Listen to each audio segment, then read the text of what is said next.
Matt Hancock rejected the Chief Medical Officer's advice on care home testing, according to leaked messages. Good morning, it's 6 o'clock on Wednesday, the 1st of March. Happy St David's Day.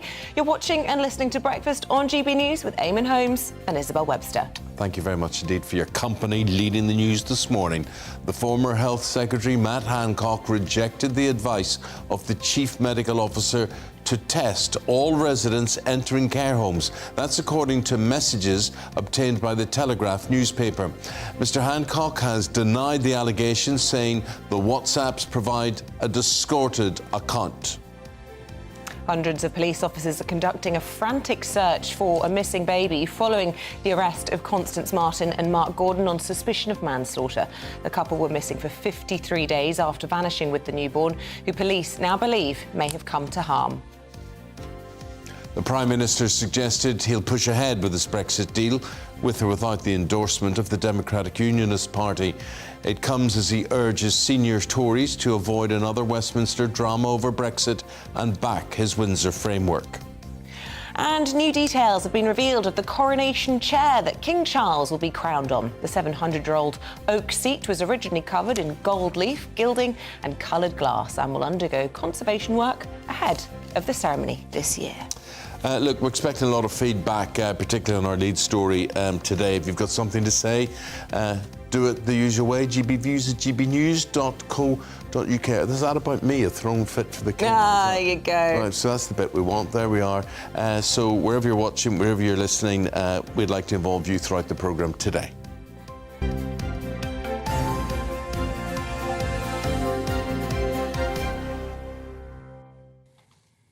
So our top story this morning, leaked messages have suggested that the then Health Secretary, Matt Hancock, rejected the advice of the Chief Medical Officer to test all residents entering care homes. Well, the Telegraph newspaper alleges that Chris Whitty gave the advice about a month into the pandemic, but Mr. Hancock did not follow the guidance, telling advisors it risked muddying the waters. Well, Mr. Hancock has denied the allegations, saying the WhatsApps present a distorted account, and he's reportedly considering all options available to him in response. Joining us now from Spiked magazine, Fraser Myers on this one. Well, the Telegraph going big, it's an exclusive for them. Fraser, what do you make of this? I mean, this is an extraordinary allegation. I think, you know, let's cast our mind back to the pandemic. This was probably the treatment of care homes and the treatment of elderly and vulnerable people in care homes was probably, I would say, the biggest scandal of that period. Essentially, elderly people were thrown to the wolves. Early on in the pandemic, the guidance suggested that elderly people didn't need to be tested if they were discharged from hospital. It even said, actually, that if you tested positive, you could be discharged from hospital and be sent into a care home. And now we're learning that once that advice was updated to correct for that egregious mistake, Chris Whitty was advising that everyone going into a care home should be tested, and Matt Hancock rejected that, which is extraordinary. You know. Why would he have objected that? I mean, this term that he uses, this would risk muddying the waters. So Hancock's priority at the time was to essentially bump up the numbers of people getting tested. And the advice to the general public was that you should only get tested if you have COVID symptoms. So he was suggesting essentially that people who were asymptomatic or didn't have symptoms shouldn't be tested. Now, clearly, if you know that you have a vulnerable population, like people in care homes, that surely is where all the testing resources should go, rather than to say, you know, people who are perhaps less vulnerable, people who just might be interested to know whether they have COVID or not. Well, the Telegraph also alleges that Chris Whitty advised that patients should be segregated until the results came back, which apparently didn't happen well. So that's another one of the accusations being made. Just explain, look, we haven't seen these messages ourselves. These are messages that have come to light whilst a journalist, Isabel, had been preparing for a book. And tell us why she's decided to publish them and what exactly has Matt Hancock's response been to that whilst we've been asleep overnight. So she says she's decided to publish some of these, not all of them, because she was working on Matt Hancock's diaries, his pandemic diaries. A lot of these messages will have been taken out just for space.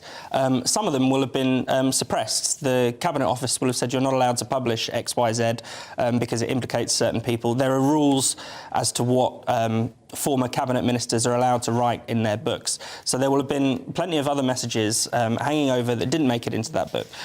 That book was actually quite revealing. It didn't, pull its punches in a lot of ways. So there isn't really a suggestion that Hancock was keeping that many secrets. But she wants to come forward with this information now because she fears, quite rightly, that the COVID inquiry could take forever. I mean, it hasn't even started taking verbal evidence yet. And a lot of other countries have already wrapped up their inquiries. The Swedish inquiry is already done and dusted. So essentially she would be using sort of public interest defence in releasing this information. Well, I want to just bring our viewers and listeners the response from Mr Hancock. He's told that a source close to him has told the Press Association overnight that the Telegraph headline is wrong, that Matt is considering all options available to him, and he goes on to say the proper place for analysis like this is in the inquiry, not a partial agenda-driven leak of confidential documents. So that row then is going to be huge between those two parties. But as I say, the public interest argument will be made by Isabel Oakeshott. Yeah, and the problem with an inquiry is that often they're actually not the best means to get to the truth. Sometimes they're a way for politicians to, kick these issues into the long grass. I mean, the fact is that we're talking about this, several months now after Hancock's left public life.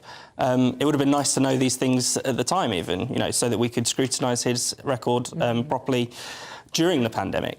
But all of these things remain secret. So we're not talking about official, governmental or interdepartmental emails. No. Here, right? So the messages that we're talking about, would these have been private messages? And can we speculate as to how Isabel Oakeshott would have come into possession of these? Well, she was... so essentially what happened was Matt Hancock gave them to her. He downloaded all of his archived messages so that they could write the pandemic diaries together, and he gave them to her. And now some of them are only just seeing the light of day, essentially. I guess the thing is with WhatsApp messages, with private messages like that, they're not subject to freedom of information requests. So that's why this leak is quite significant, because if there's official emails, as you're saying, between between the different departments, between ministers, those can be legitimately, or they have to be given up if you ask for them. They can't suddenly be exempt from the inquiry. They can't be exempt from press scrutiny. But a lot of government business is done through these kinds of WhatsApp channels and things like that, which are kept secret until they're leaked. As Isabel says, Mr Hancock, he rejects all of this. We suspect it will go further than there'll be more to this than we're reading today. But the optics aren't good for Mr Hancock, are they? No, I don't think so. I think that he's looks a fairly risible figure, especially since leaving office. I mean, people will remember him appearing on I'm a Celebrity. Didn't do his reputation a whole lot of good, I wouldn't say. And I think, let's not forget he left the position of Health Minister in disgrace with his affair. Caught on camera, splashed all over the tabloids. While breaking COVID rules was breaking the rules that he himself insisted on. So, I didn't think that Matt Hancock's reputation was ever going to be rescued necessarily, but this is, just got even worse. OK. This is the big news. This is a Daily Telegraph exclusive. There it is, front of the paper. And we'll be discussing that in our newspaper review with Scarlett Maguire and David Mellor just after 6:30 this morning and throughout the programme. For the moment, Fraser, thank you very much indeed. Very good talking to you, and thanks for your take on things. The other big story of the day, hundreds of police officers are now searching an area of Brighton in the hope of finding the missing baby of Constance Martin and her partner, Mark Gordon, with police fearing that the infant could have come to harm. The couple were detained yesterday after being missing since the 5th of January. They were later arrested on suspicion of child endangerment manslaughter. Well, let's get the very latest from our news, home and security editor, Mark White, who's in Brighton for us today. And Mark, indeed, you were there yesterday as drones were being sent up and hundreds of officers on the ground there. And we understand even more officers are being brought in today. That sense of urgency ever heightened. Yeah, what authorities are saying is that they haven't given up hope that this child will be found alive, but the longer this goes on with no trace of this infant, then clearly the much more precarious situation that child will be in, given the temperatures are absolutely frigid here this morning, ice on the roads and the pavements. There's been a northerly wind that's been blowing across this area leading into the South Downs for a number of days now, and what authorities have been able to ascertain from Constance Martin and Mark Gordon, even though they have not been cooperating with the police in their interviews, they have been able to ascertain that by the look of them, they've certainly been sleeping out in the open, sleeping rough effectively for quite some considerable time. So that's why the search operation itself is concentrated around open ground. There's a set of allotments further north from where we are, a few hundred feet in length for those allotments. We saw rows of police officers working their way up the allotment yesterday and then coming back again. Now that may happen once again, a more methodical search this time. There's also a nature reserve around here, golf course, and an indication that the couple were also seen in Newhaven, which is some distance away from here as well. So it's a lot of territory. So far it's 7 miles by 13 miles, that search area, which is, according to the police, 91 square miles that they're having to search. And all of the time, as I say, the couple in custody have not cooperated at all in terms of giving the police an indication of where that child is. And that's why we got this rearrest on suspicion of gross negligence manslaughter, which of course is a very worrying development because it gives you an indication of where the detectives really are thinking in terms of their outlook for this young baby. Mark, thank you very much. I know you'll keep us posted on any developments in this hugely tragic case. Thank you. OK, the time, 12 minutes past 6. Let's bring you up to date with the rest of today's top stories. NHS providers are warning that the state of NHS facilities is putting patients' health at risk. Some buildings have leaking roofs and broken boilers. A dozen old hospitals face sudden collapse. Maintenance costs currently stand at £10.7 billion. The Labour Party says the Prime Minister has overseen wasteful government spending to the tune of nearly £27 billion. Labour has compiled a report of so-called extensive waste during Rishi Sunak's time as Chancellor. The list includes money lost due to fraud and faulty personal protective equipment during the pandemic. The Energy Secretary says suppliers must be ready to pass on cuts to customers. Speaking in London later today, Grant Shapps is expected to set out his aim to ensure the UK is amongst the cheapest wholesale electricity prices in Europe.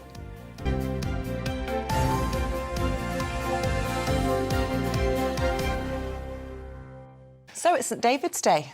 Yeah, it is St David's Day. A daffodil. I don't know how you enjoy your National Day, but very good. We'll all be happy to be Welsh today. It involves a bit of a celebration. I was enjoying the brand new Prince and Princess of Wales yesterday doing that spin class. Did you see the footage where Kate absolutely thrashed William? She's all over the front of the newspapers today. There's lovely pictures. I mean, those are inside. The newspapers are printing the pictures as well, but obviously the two of them very, very competitive, but a very, very good very sporty picture. Yeah. So this is the last time she's going to be on a bike in heels. And there she was in a £20 skirt. Thrifty Kate, as she's named. So there you go. Happy St David's Day for those of you who are celebrating today.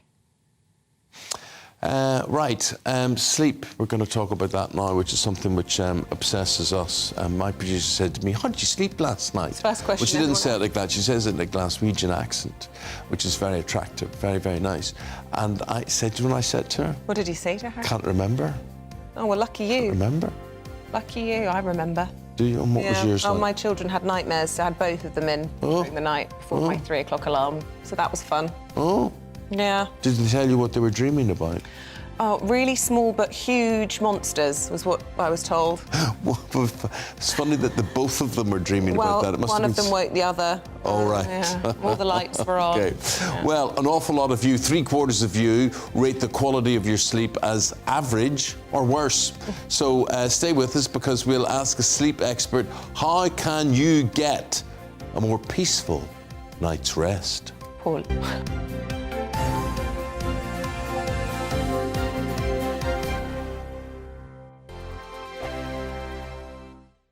It's all about family, being in people's living rooms, all the interaction and getting to know who our viewers and listeners are. When I was young, my dad used to say, no, stop arguing. I wanted an outlet that would enable me to give my opinion.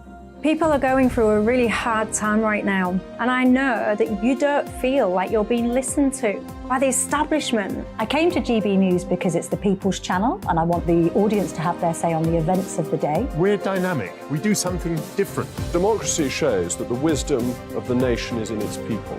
I get to travel to find out what the story is from a personal perspective. The British people aren't fools. We know when we're not being told the full story. We've got to work out how Britain moves forward from this. It's the best country in the world. The establishment had their chance. Now we're here to represent your views. Britain's watching. Britain's watching. Britain's watching. We're proud to be GB News. The People's Channel. Britain's news channel.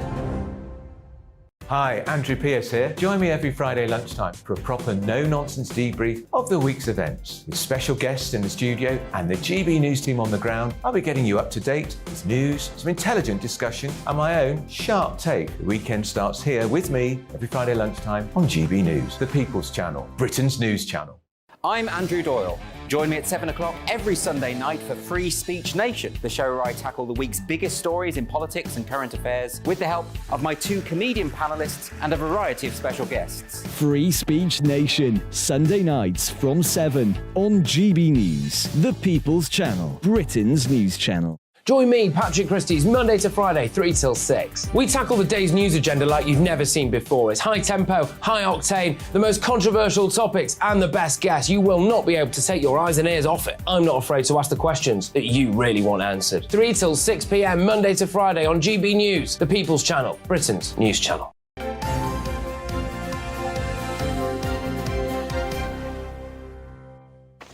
Welcome back. 6:17 is the time. Thanks for tuning in bright and early, whatever you're doing, whether you're coming home from Why work. do people say bright and early? Well, maybe it's not. It's just maybe early. not. Have you ever woken up early and been bright?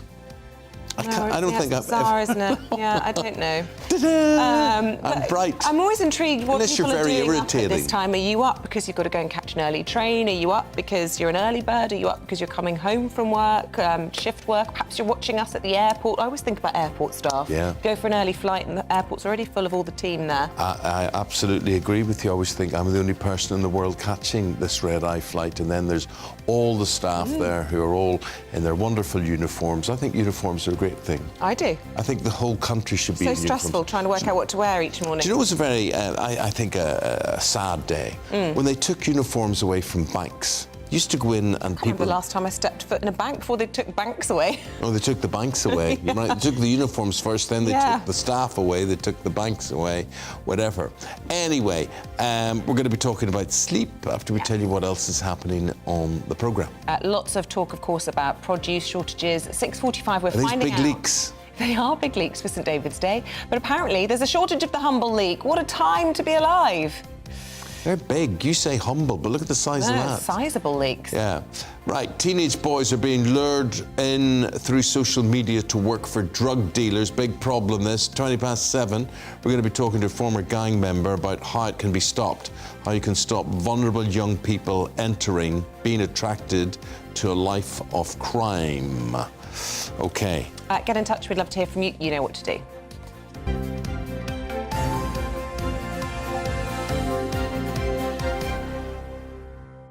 Now let's go to sleep expert Maya Shadell. Now we'll say good morning to you, Maya. How are you? How did you look well? Isabel used the phrase bright and early. Yeah. You look bright and early. That's just a little bit of bronzer, Eamonn. I'm telling you, it's very early for me as well. Well, new research suggesting almost 3/4 of people listening to us and watching have lousy sleep. So does that surprise you? Yes, well, it's definitely what I hear in my sleep clinic all the time. So we know that people are really struggling with their sleep, and it's quite an interesting phenomenon. We know that we need to do certain things for our sleep, but we're still not quite able to do them. And I think that we do really value our sleep, but we also really value other things like looking on our phones and catching up with news and watching our favourite programmes. So there's all sorts of things that seem to get in the way of sleep as well, especially things like stress as well. So people's lives are so stressful now, and people often find that they talk about the stress that they're really burdened with when they go to bed at night. OK, so obviously having a lack of sleep is annoying because you then feel foggy and you're not firing on all cylinders. But are there more sinister worries about people who genuinely have chronic sleep shortages? Absolutely. And sleep deprivation can now impact on all sorts of physical health problems as well. So we now know that it is linked to cardiovascular disease, dementia, obesity, mental health problems. So it's so important for us to get to sleep. But there are definitely things that we could do that we're not doing. And I think that sometimes it's just about people knowing that simple things like exercising can have a really big impact on their sleep. Waking up at the same time each day, that's another one that we often like to have long lie-ins at the weekend when we can and catch up on sleep, but actually that can have a really detrimental impact on our sleep in the longer term because it kind of impacts on our sleep pressure, which is what we build up in during the day to help us sleep at night.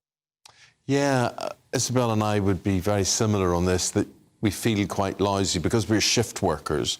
We feel quite lousy. We don't really function very well during the day, and it's a bit of a chore.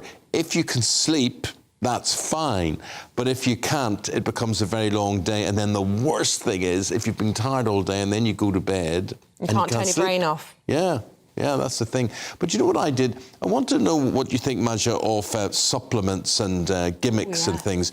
Just coincidentally, I'm just thinking about it. Last night, before I sat on the side of my bed and I came across a sort of dispenser of magnesium? Magnesium cream, right? So I was able to pump this stuff out and I slathered my body in it. So this is maybe why I can't...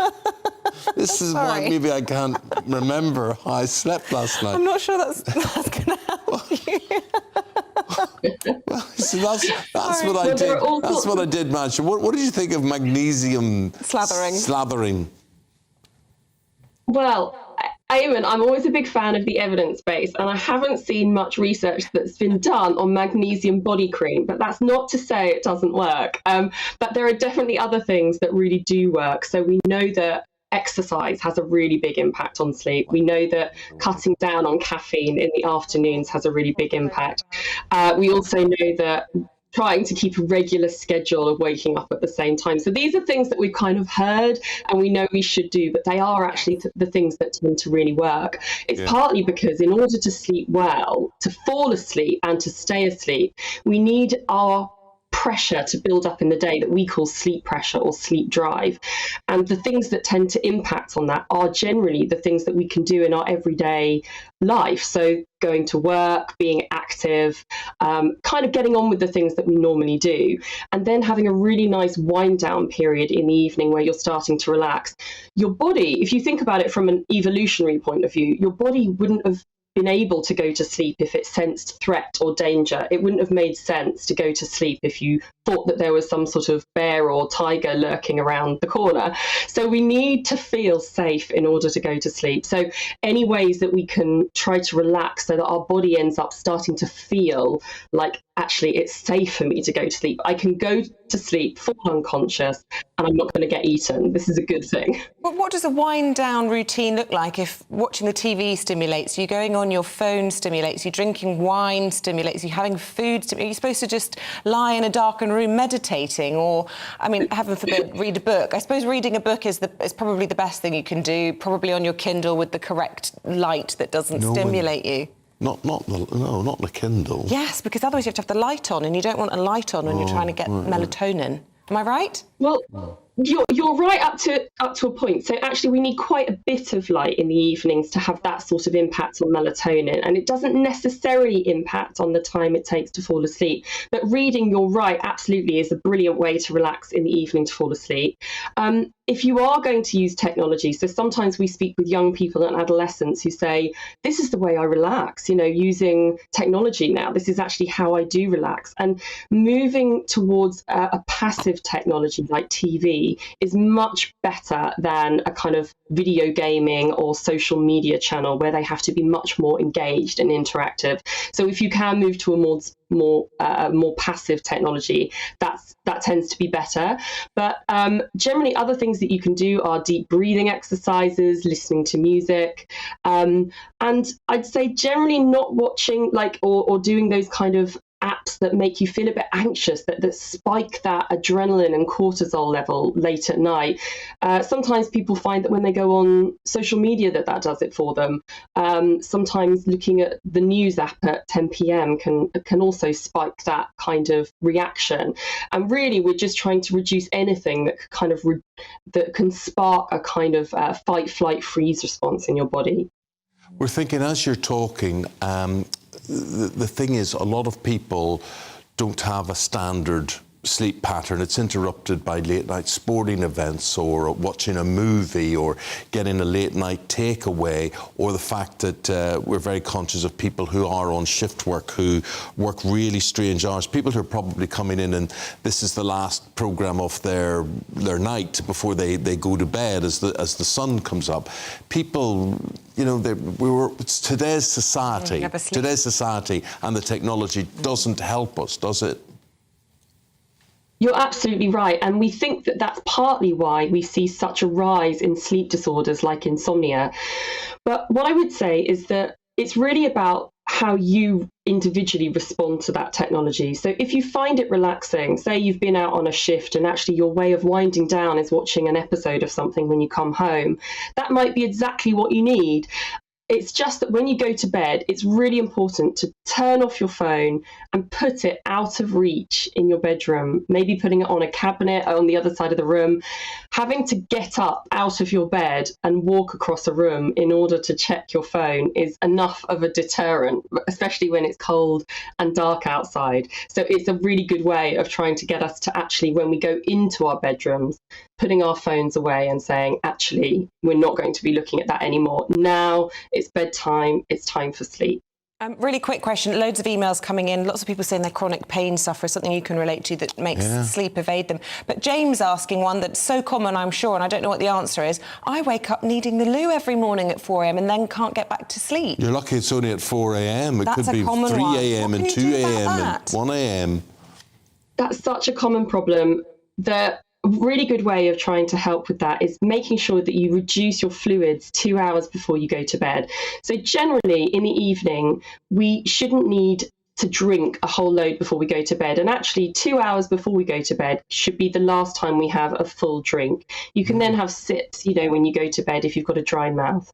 The other way is to make sure that your sleep pressure is really, really good, so that even if you do wake up at 4 in the morning, you can still drift off back to sleep. So again, increasing your exercise, making sure you've got really regular waking up times and going to bedtime so you're awake for long enough during the day. That can ensure that even if you do wake up, you've got a really good way of falling back to sleep.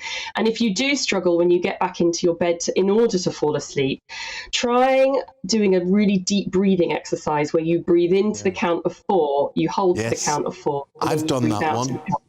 Yeah, I've lain on my back and done that one, and I think that definitely does work. But Maja, you are fascinating to talk to. You're really very good and enthusiastic how you convey this knowledge that you have for all of us. But I'm just asking for a friend. If you have a partner, right? Does intimacy help you sleep? I'm just asking, as a friend, it's just a friend I know that's just trying to persuade his wife. I don't need to know any more than that. That's fine. You don't need to elaborate. This would be, in this friend, he might be slathered in zinc or magnesium.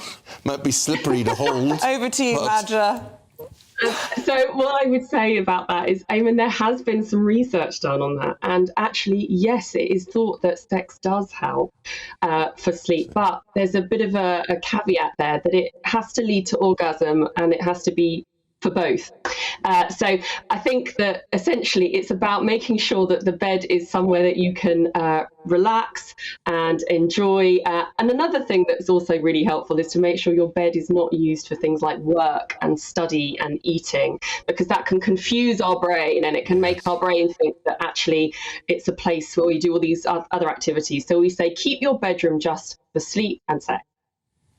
Oh, there you go. She's evidence-based only. Yeah, that's the expert saying that is absolutely amazing. Right, lovely. Well, we Madja Shane, love talking to you. You're absolutely super. Madja, am I pronouncing your name correctly? Are you Maya or Maja or? I'm Dr. Maya Shadell. Oh, sorry. Oh, lovely, Doc. Well, Doc, thank you very much indeed. She is an NHS clinical psychologist specialising in sleeping and insomnia. Very, very informative, Doctor. Thank you very much indeed. Good to speak to you. Thank you. Thank you very much indeed. Because there are some people you could talk to and they put you to sleep. You know, but not the doctor there. She was excellent. She's fabulous. But that, keep your bedroom for sleeping and intimacy. Yes, I love how you changed that word because it's just too rude, isn't it? Right, we're going to take a break. I can't remember if I slathered myself in magnesium or zinc. I'm hoping it's magnesium. But I just came across these two pumpy things. Yeah. And I thought, and I just slathered them on my thighs and my arms and I think it may have worked. What a vision. What a vision. Well, right, on that note, we're going to take a very quick pause. After that, we'll be back discussing that Telegraph front page. It's our lead story as well, Matt Hancock's alleged leak WhatsApp messages. What do David Mellor and Scarlett Maguire think of it? We'll be with them in just a sec.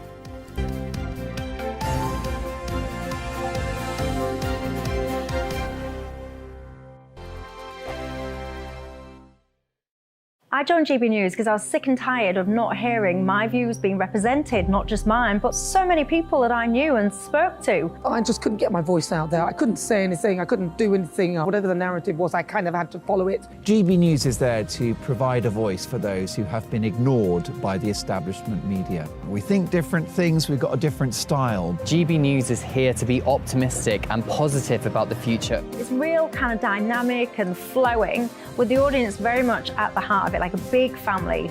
Here at GB News, we talk about the things that matter to you. Hearing the voices from right across our towns and cities, especially our towns. All sides of the argument represented with a heavy dose of opinion. We're on a mission here to make a difference. And the GB News family really is here for you, and whatever time of day you can watch or listen. Britain's watching. Britain's watching.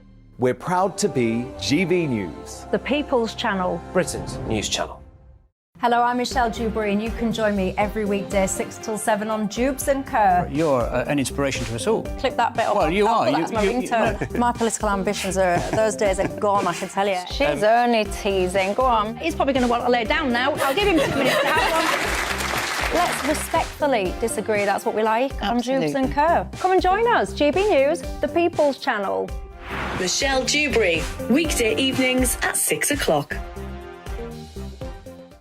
Westminster is going around in ever-decreasing circles, followed by the media. Britain is broken. How on earth did we get into this mess? But more importantly, how do we get out of it? Join me at 7 p.m, Mondays to Thursdays on Farage, here on GB News. We will have open, rational debate. We've got to work out how Britain moves forward from this. Join us here on GB News, the People's Channel. Britain is watching.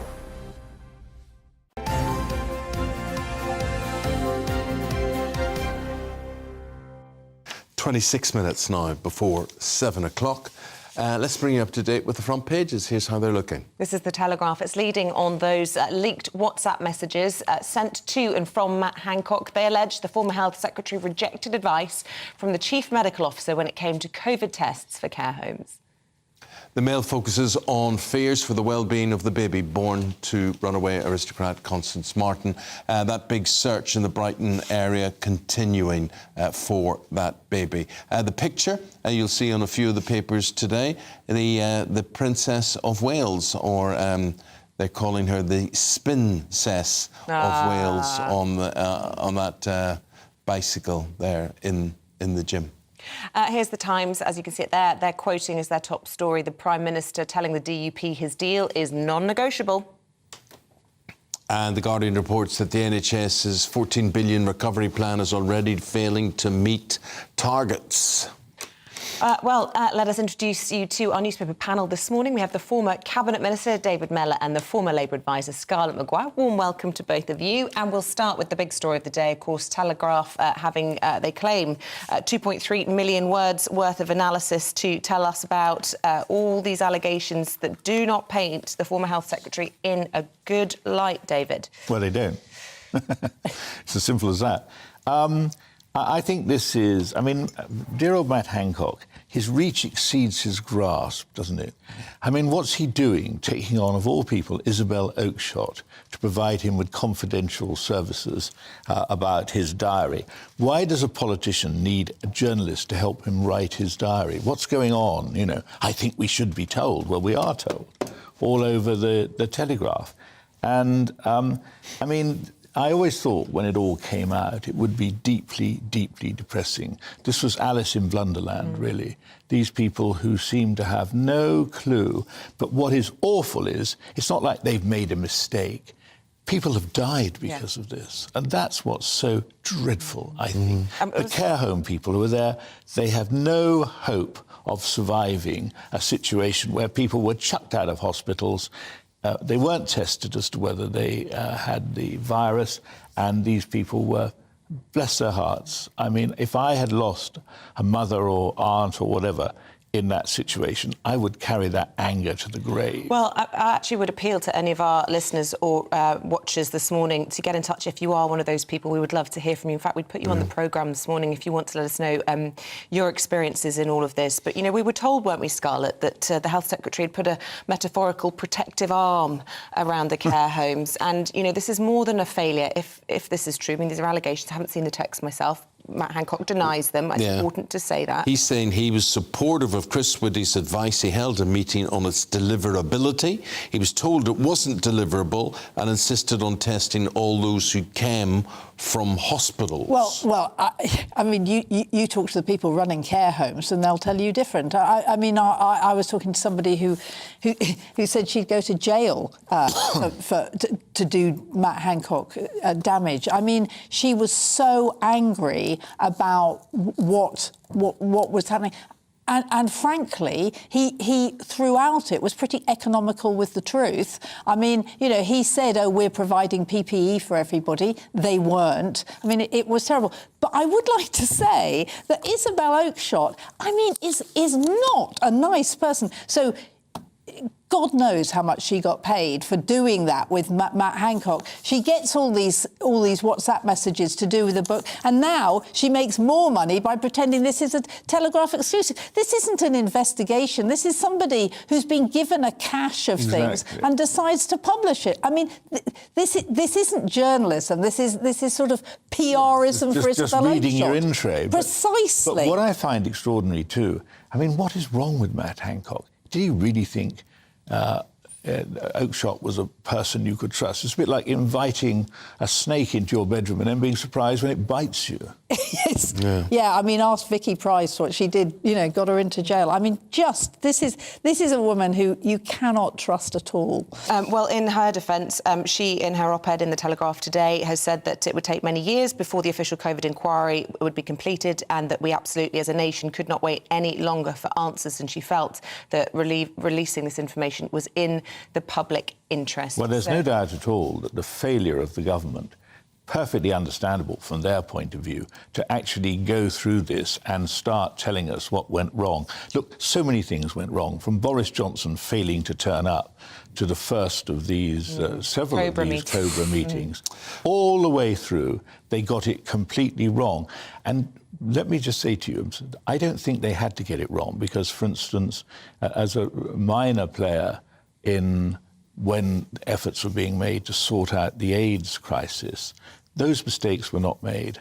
And, you know, ministers, a small group of ministers decided and got on with it and made key decisions early on and stuck to them. Look, I would say just my own opinion is that hindsight is a wonderful thing, and I'm not justifying any of this, but I would say that it was unprecedented times, and we can all remember how frightening it was when we were shutting down the country, and you can see how a lot of panicked decisions were made. But I'll tell you what this reeks off to me, getting a political message out, we are dealing with this, we are vaccinating people, numbers are down. It was all about, there was huge pressure on who was who had COVID, who had been vaccinated, and one would hate to think that political expediency came before keeping people safe. Well, I mean, what we know from Matt Hancock's supposedly diary, which was a retrospective... Written by a journalist. That actually, I mean, had Matt Hancock said, you know, this is what happened and I now regret it, we might feel so.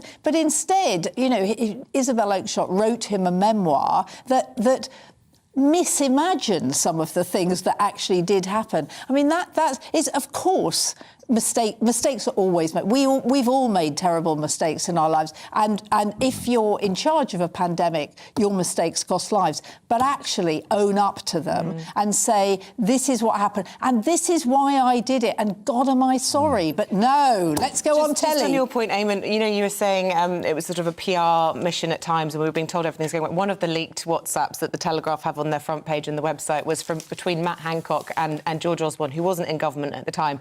But Matt texted George Osborne saying, OK, mass testing's going well, very well. And George Osborne goes, no one thinks testing's going well, Matt. Yeah, testing, I think, one of the disasters, actually. Yeah. We're obviously going to talk about this next time around. There's so much more to talk about, and we'll share your views and opinions on this as well, viewers and listeners. Scarlett, let's go to this terrible situation between Constance Martin and Mark Gordon. They're now in police custody. They have been arrested. And where is their baby? Where is the baby? That's the question. I mean, this is a horrible, horrible story, actually.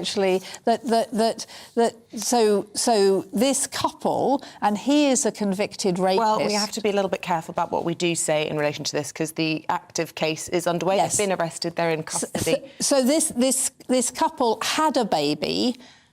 Once the police found out that they'd had a baby, the police got worried about the health of the baby, and that's why they've been looking for them, not because they're a couple. And now they've been taken into custody, found in Brighton, with them refusing to say where the baby is, and the police are extremely worried. Now, if you're looking through an allotment, which is what they were doing last night, in freezing temperatures, we think the end is going to be tragic. I mean, it is just awful, and it just makes you want to.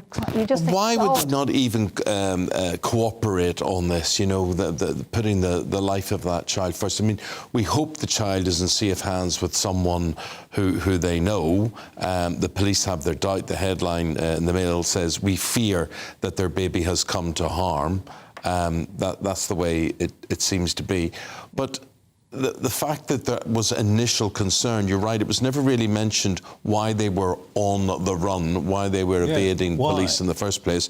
But obviously there was some legitimate concern that as parents they mightn't have been up to the job. Yes, well, and the fact that the baby was not only not in hospital, I mean, it appears to have been born in the back of a car and has never seen a health, but I mean, has never been checked over, and it's just, you know, I mean, baby clearly are vulnerable. I mean, one does ask the question: is what were they hiding from in the beginning? But it seems that the police were always worried from the minute they knew the baby had been born. They were worried about its welfare. Well, we can only hope that, as Eamonn says, that baby might be in safe hands somewhere, but extreme concern on behalf of the police. David, can we turn now to the Windsor Framework? We were hoping for a day not talking about it, but we have to just reflect the fact that Rishi Sunak hardening perhaps his language a little bit towards the DUP, saying this is not negotiable, by the way. I'm going to press ahead with it, with or not. And it seems as though, and I want to put the two stories together in the Times, Boris Johnson isn't going to oppose it. Yes, the two good stories in the Times. First of all, front page where they say the deal is not negotiable, is what Sunak tells the DUP. And page 6, Johnson won't oppose it, say allies. Well, let's begin with the DUP. No one has any reason in British politics to have any time whatsoever for the DUP. The DUP cannot be allowed to block progress on all of this, and if the DUP have to be cast adrift, I think most people would quite welcome that, actually. When you come to Johnson not opposing it, I feel Boris is becoming a rather sad character. Perhaps he's always been a sad character, but he's an especially sad character at the moment because he's plainly looking to make trouble, but he isn't finding the right place yet to make trouble. And so he doesn't really have. I mean, it's interesting, when some of the most ardent Brexiteers have supported what Sunak is doing, could this be the beginning? I mean, the question is this a false dawn, or is this the beginning of Sunak establishing himself as Prime Minister? Well, if I could just say something there, I think where he's made a mistake here, you say stand up to the DUP. Nobody tells the DUP, or indeed Sinn Féin in Northern Ireland politics, no, you're not doing that. We in Northern Ireland need them back in government. The place is falling apart. We're being run by civil servants from Westminster, looking after the business that the elected DUP should be doing. But you know, this is the party of never, never, never. And that's their The Reverend catchphrase. Paisley's son has re-emerged. I used to remember the Reverend Paisley very well. And basically, what my point, though, is this is too important to disappear into the swamp of Northern Ireland politics. And the DUP don't have friends on our side of And actually, this is more important than Northern Ireland, is what this is about, is it's establishing Britain as somebody who keeps their word. I mean, it's really, really important that this is a nenegotiated... And frankly, See, I totally don't agree with you there. It's not more important than Northern Ireland. People die in Northern Ireland. I know, Eamonn. But one of the things about the Northern Ireland Protocol is it's to keep the Good Friday Agreement, right? Is it's really, really important that we do not go back to what, and you know far better than me what it was like before the Good Friday Agreement, where a lot of people died and most people lived in fear. And actually, what the Northern Ireland Protocol is it's more than Northern Ireland. It's about, I mean, you know, Boris Johnson negotiated the protocol, never, ever meaning to keep his word for a second. And what we have to do is we have to say, we are meaning to keep it. And actually, you know, you look at it and you think, the Europeans have given a lot, right? They really, really have. And there are other reasons that the DUP do not want to go back into Stormont. Number one being is they're no longer the biggest party. They're going to have Sinn Féin as, you know, the First Minister. Well, more than partners. She will be the First Minister of Northern Ireland. They have... The agenda for the DUP is very big. But for Sunak, I think, you know, it's really, really important that he establishes good relations with Europe so that we can actually have proper negotiations what I think, about everything. I mean, what I feel about Rishi Sunak is that he hasn't proved as yet that he's capable of being a first-class Prime Minister. This is the first sign that he can bring to the table something different to his two predecessors, rather than just inheriting most of their problems and lumbering himself with, you know, people like Raab, who are just, you know, just a walking disaster. Who won't be long. And so Sunak has got a chance to prove his mettle. He started that process.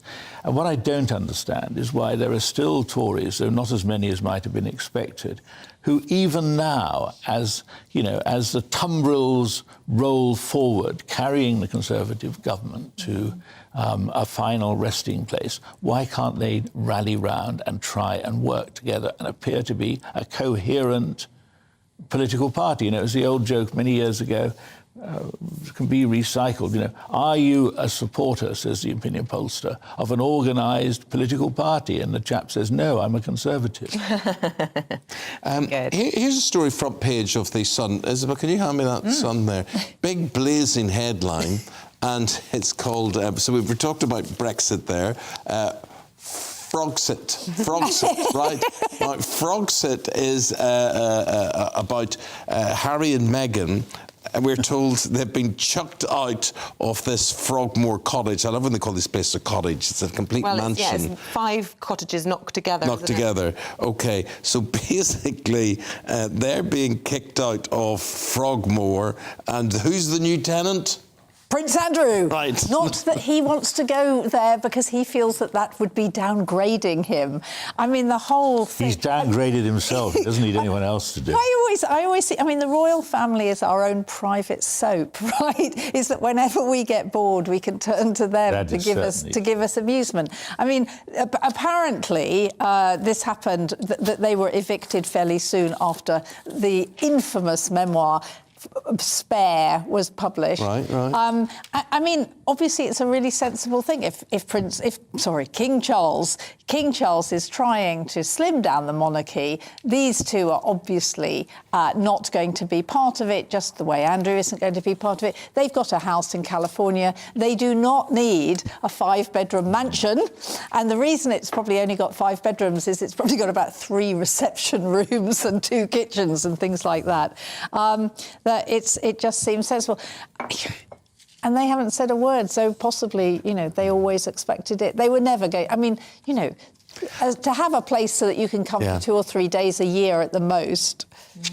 But is it an insight into the way the King's feeling about Harry if actually disgraced Prince Andrew is in closer favour than his own son at the moment? Well, to be fair on Prince Andrew, she says for once, I never thought I'd hear you say that. He does need somewhere to live. Prince Andrew actually does live in Britain. Okay. And at the moment, he's in Royal Lodge, and I'm not quite sure how many bedrooms Royal Lodge 50 or something, isn't it? Absolutely. 10 times as many. And they want him to go to a smaller place that obviously he feels... I mean, the entitlement of the royals, for Harry to complain about the grace and favour flat he was given in Kensington Palace, that we could be given those ourselves. OK, David, Scarlett, thank you both very much indeed. They're going to be back in 40 minutes' time. I hope you can join them for another newspaper review. Thank you both. In the meantime, let's bring you up to date with today's top stories.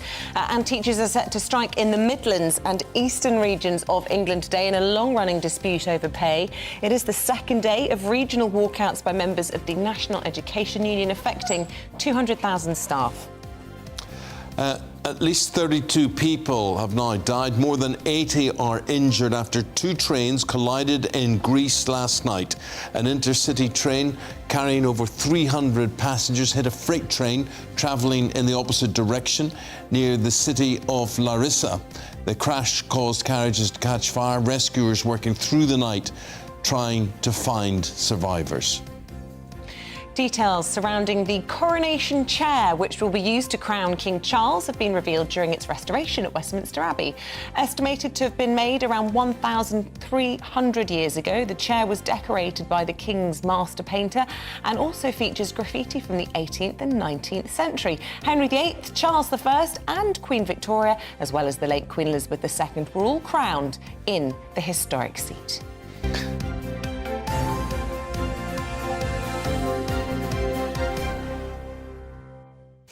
You're so like me. When it gets to numbers, it just all goes... Did it say 1,300 years old? It was made or carved in the year... Sorry, got that wrong. 600 years ago. Yeah. Gotcha. 13, 14, 15, 16, 17, 18, 19, 20, so 700 years ago.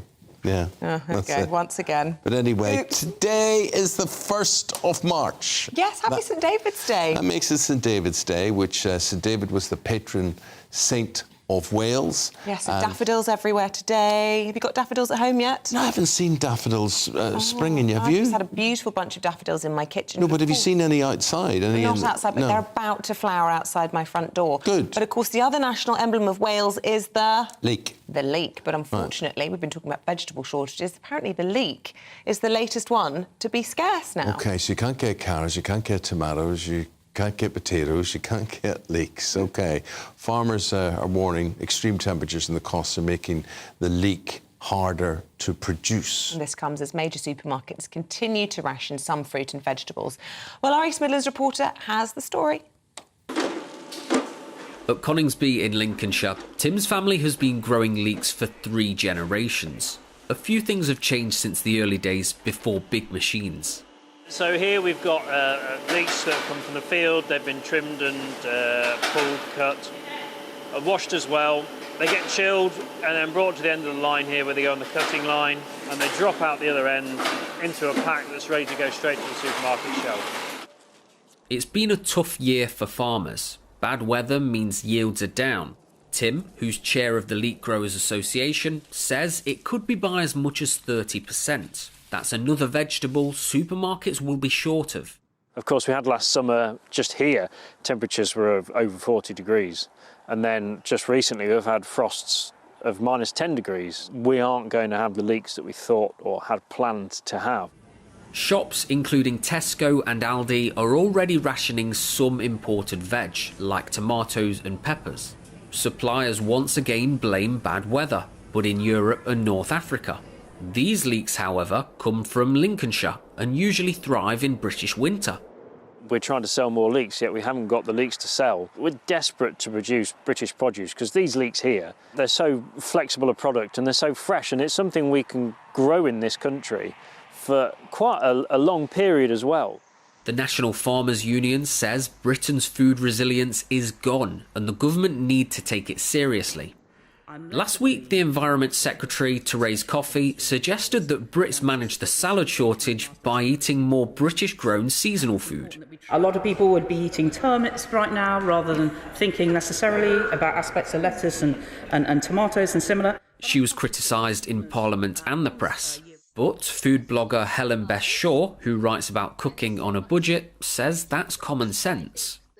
Today, we all expect to be able to go to the supermarket and buy anything we want. More and more people now are thinking about the environmental impact of this, and seasonal food just tastes better. Between Brexit labour shortages, terrible weather and increased costs, Tim says some farmers have had enough. The spring growing season starts soon, but if they're to overcome the challenges they face, farmers need more than warm weather. Will Hollis, GB News in Coningsby. There we go. Please do stay with us. What we're going to do, we're going to lead the news at the top of the hour. More on the police's urgent search, and it really is an urgent search for that missing baby in Brighton, the child of Constance Martin. But first, it's time to check out the weather with Aidan McGivern. Hello, very good morning to you. I'm Aidan McGivern. A touch of frost and some bright skies out there for some of us this morning. Otherwise, a lot of cloud and further showers in places, those showers continuing to feed in around the edge of this high pressure. High pressure to the northwest of Scotland, but east to northeasterly airflow bringing a lot of cloud and some showers in from the North Sea. However, an occluded front is moving away from the southwest of England. That's taking some more prolonged showery activity with it and leaving brighter skies for southern counties of England. We continue to see bright skies for western Scotland as well. In between, a lot of cloud and some breaks in the cloud, but otherwise quite a number of showers again for southeast Scotland into eastern, northern England, the Midlands, parts of Wales, 1 or 2 sneaking into the southwest at times as well.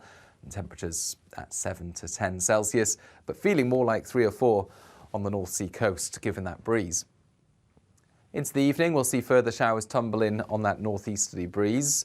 Again, a lot of cloud in the sky, but the most likely areas for cloud breaks will continue to be the south of England, northern and western Scotland, where there'll be a frost by dawn. But where we've got the cloud cover, of course, temperatures will stay at 3, 4 or 5 Celsius. Further showers for southeast Scotland, as well as parts of central and northern England.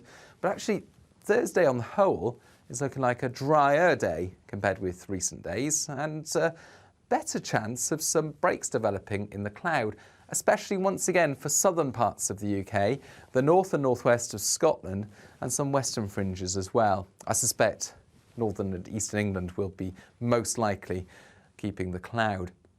But temperatures on the whole very similar compared with the week so far, 7, 8, 9 Celsius. Friday, Saturday, some sunny spells coming through from time to time. Not too many showers about, but by the end of Saturday, much colder air in the far north.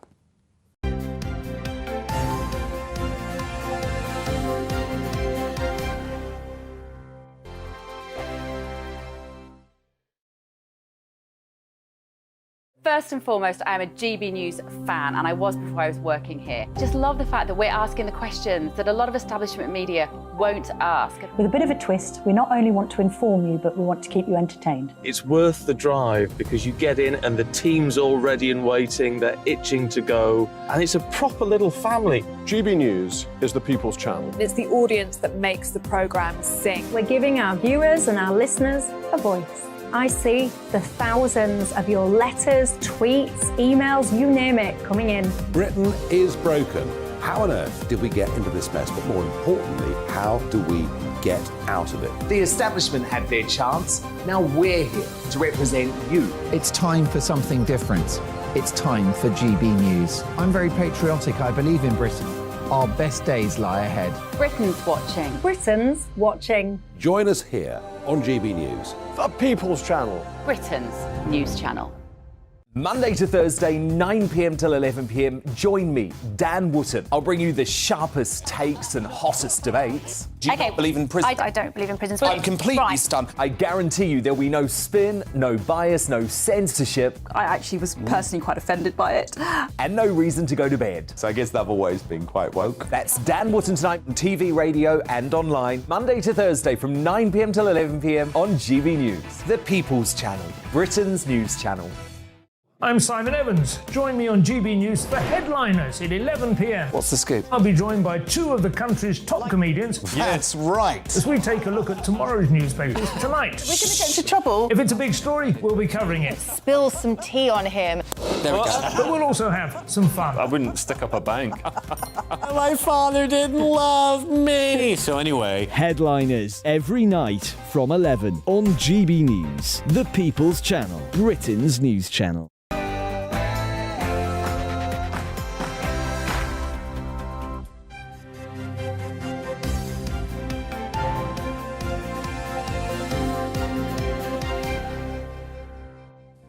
The Health Secretary rejected the Chief Medical Officer's advice on care home testing according to leaked messages. Hello there, very good to see you. It is just after 7 o'clock on this Wednesday, the 1st of March. This is St David's Day, so if you are Welsh, enjoy your National Day. You're tuned in to Breakfast on GB News, on radio, online, on TV, with me, Eamonn Holmes, and Isabel Webster. Here's what's leading the news this morning. Matt Hancock rejected the advice of the Chief Medical Officer to test all residents entering care homes, according to messages obtained by the Telegraph newspaper. The former Health Secretary has denied the allegations, saying the WhatsApps provide a distorted account. Hundreds of police officers are conducting a frantic search for the missing baby following the arrest of Constance Martin and Mark Gordon.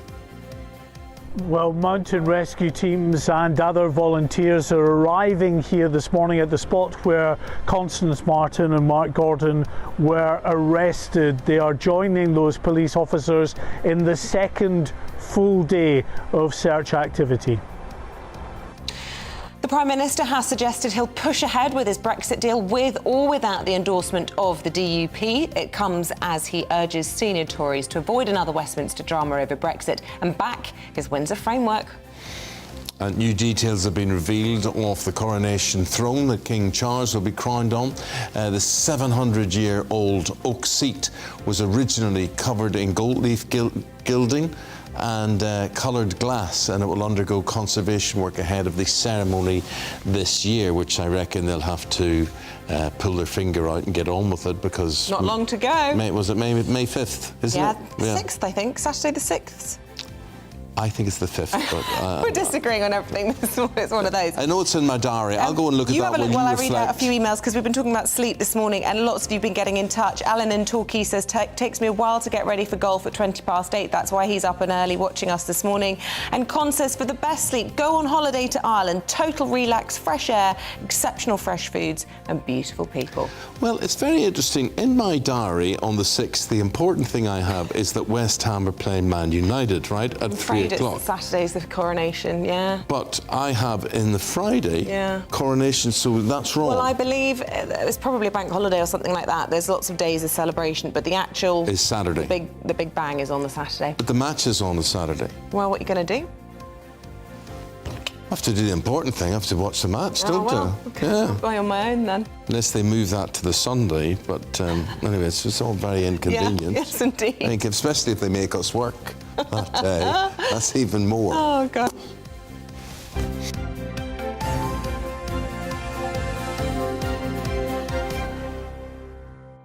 Oh my goodness, what a scandal we've got to wake up to with you. This is an exclusive in the Daily Telegraph, screaming all over the front of that newspaper. The former Health Secretary, Matt Hancock, rejecting the Chief Medical Officer, Chris Whitty's advice on care home tests.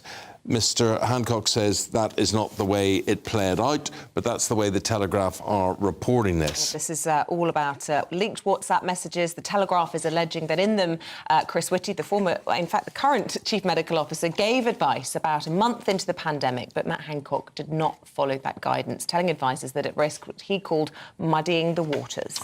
So, Mr. Hancock denying these allegations, we must say. These messages came via WhatsApp. They present a distorted account, and he's reportedly considering all options available to him. In the studio now, from Spiked magazine, Fraser Myers. Fraser, what do you make of all of this? Well, I think it's just yet more evidence that the government's approach to the pandemic, and particularly to the most vulnerable people during the pandemic, was cruel and irrational. I mean, the care home advice at the start of the pandemic was that essentially anyone could be sent into a care home, even if you had a positive test. Now, the advice in question, the guidance in question, was supposed to change that, was supposed to make that more rational. Chris Whitty advised that everyone who is entering a care home should be tested, which makes sense because we're talking about extremely vulnerable people. We know, by this point, we knew that COVID spread asymptomatically. You didn't necessarily have to have a cough or anything to be carrying it.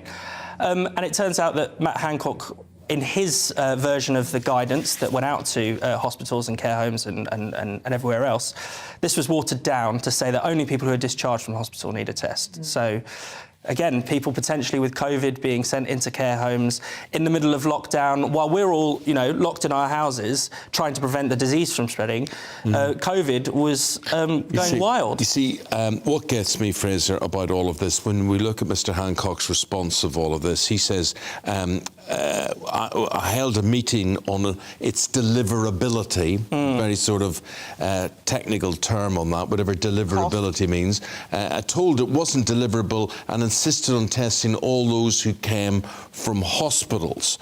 So the thing is, why not err on the side of caution, really? If Whitty was saying, look, we should really do this to make things safe, the only reason you wouldn't err on the side of caution is because you want the figures to look better. Yeah, and this is the other side of it, really, is that Hancock had his testing target. He wanted to be seen to be testing 100,000 people per day, and it seems as if it was easier to reach that target if tests were not necessarily directed to care homes, to the places where they're needed.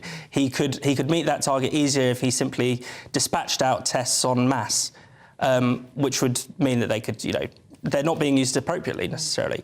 We were not directing resources to where they were most needed, to the most vulnerable. Well, let's talk a little bit to the background of all of this, because Isabel, a journalist, was working alongside Matt Hancock to write a book, The Pandemic Diaries, outlining his version of it all, and he gave her access to hundreds of thousands of WhatsApp messages between him and other government ministers, indeed the Chief Medical Officer, Chris Whitty. And when she was accessing those messages, she then decided that they were in the public interest and has leaked them to the Telegraph. Now, Matt Hancock has said that this is in breach of an NDA, non-disclosure agreement, which means that she's broken the law in his view, and he's considering all options. He says it's outrageous. Isabel Oakeshott sticking to her guns, saying that it would take many years before the official COVID inquiry would be completed, and we absolutely cannot wait any longer for answers. Look, there will be lots of people, perhaps indeed even watching and listening to this morning, who lost loved ones from care homes. I mean, thousands of people died as a result of COVID ripping through them. Will there be a public interest defence, do you think, to the leaking of these documents? Oh, absolutely. I think, the public deserves to know these things, and Isabel Oakeshott is right to say that, we can't necessarily wait for the inquiry to come around. Lord knows when that's going to conclude. It was established a while ago, and it still hasn't heard a single piece of verbal testimony. We tend to take forever in our inquiries. It could be 10 years' time before we draw a conclusion about where we went wrong in COVID. How does that help us prepare for the next pandemic, for instance? That's a question that needs to be asked. So, I think it's generally right that these messages are in the public domain, or certainly that they're, in the domain of journalists, so the Telegraph can tell us. So the Telegraph's journalists can pick out what's important and, see what the story is. It's obviously disturbing a lot of you this morning on this. Where do you think this leaves Matt Hancock in terms of his public rehabilitation that he's trying to go through with his appearances on things like I'm a Celebrity? And also, what pain have you gone through? I mean, how grieved do you feel if you lost a loved one because of a decision like this? Fraser, I just want to ask you, the other story, of course, the continuing fallout about the Northern Irish Protocol and the Windsor Framework, as it's called. This standoff between the DUP and the Prime Minister and the government on this. Now, Rishi Sunak is either very strong and he's saying he's going ahead no matter what the DUP think of, or he's very stupid. Well, time will tell. I think it's interesting that we still have silence, essentially, from the DUP. They've not said yes or no to this new deal either way. They said they want to consider their options carefully. Even from some of the kind of ERG group of Brexiteers in the Tory party, many of them have accepted the deal. Others are biding their time. Notably, Boris Johnson hasn't said anything. He was quite keen to pipe up about the deal before it came out and has remained silent afterwards. I think there are, some concerns that the DUP are going to have. It's pretty clear that the broad outline of the Northern Ireland Protocol remains the same. Essentially, it improves a lot of matters. It's going to make it easier to send goods between Great Britain and Northern Ireland.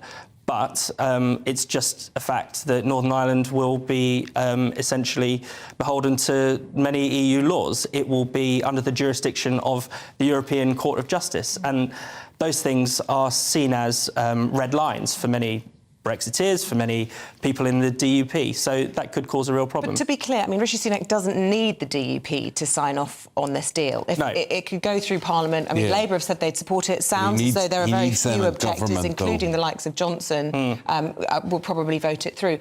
But how would the Stormont break be applied if Stormont isn't sitting, and therefore that protection that's built into this Windsor Framework doesn't work unless you have the DUP on board? Well, precisely. So to actually sign off on to actually ratify the treaty, we don't actually need necessarily a parliamentary vote, even because it's not a new treaty. It's just additional clauses to the Northern Ireland Protocol. But you're right. One of the aims of this negotiation was supposedly to restore power sharing in Northern Ireland, to bring the DUP back into government, because I think they had some pretty legitimate objections, and they will say that actually they've been vindicated in their stance from not going into power sharing, because they've wrung some important concessions from the EU. So whether this pleases them or not is actually quite significant. I don't think they can just be ignored. Fraser Myers, as ever, thank you very much indeed, Deputy Editor of Spiked. Mountain rescue volunteers and other specialist teams have now joined the hundreds of police officers in the search for the missing baby of runaway couple Constance Martin and Mark Gordon in Brighton. The couple were detained yesterday after being missing since January the 5th and were later arrested on suspicion of gross negligence manslaughter. Well, what we're going to do now is go there live. Our Home and Security Editor, Mark White, is there in Brighton for us today. What are you seeing? What's happening, Mark? Good morning to you. Well, throughout the morning, Eamonn, we've been seeing mountain rescue teams and other specialist volunteers arriving here at the spot where Constance Martin and Mark Gordon were arrested on Monday evening. Of course, now that we're into what will be the second full day of searching, they're able, the authorities, to get these assets together to search what is a very wide area and an area that could expand in the coming hours and days. So we're told that the current search area is some 7 miles by 13 miles, which is in total 91 square miles.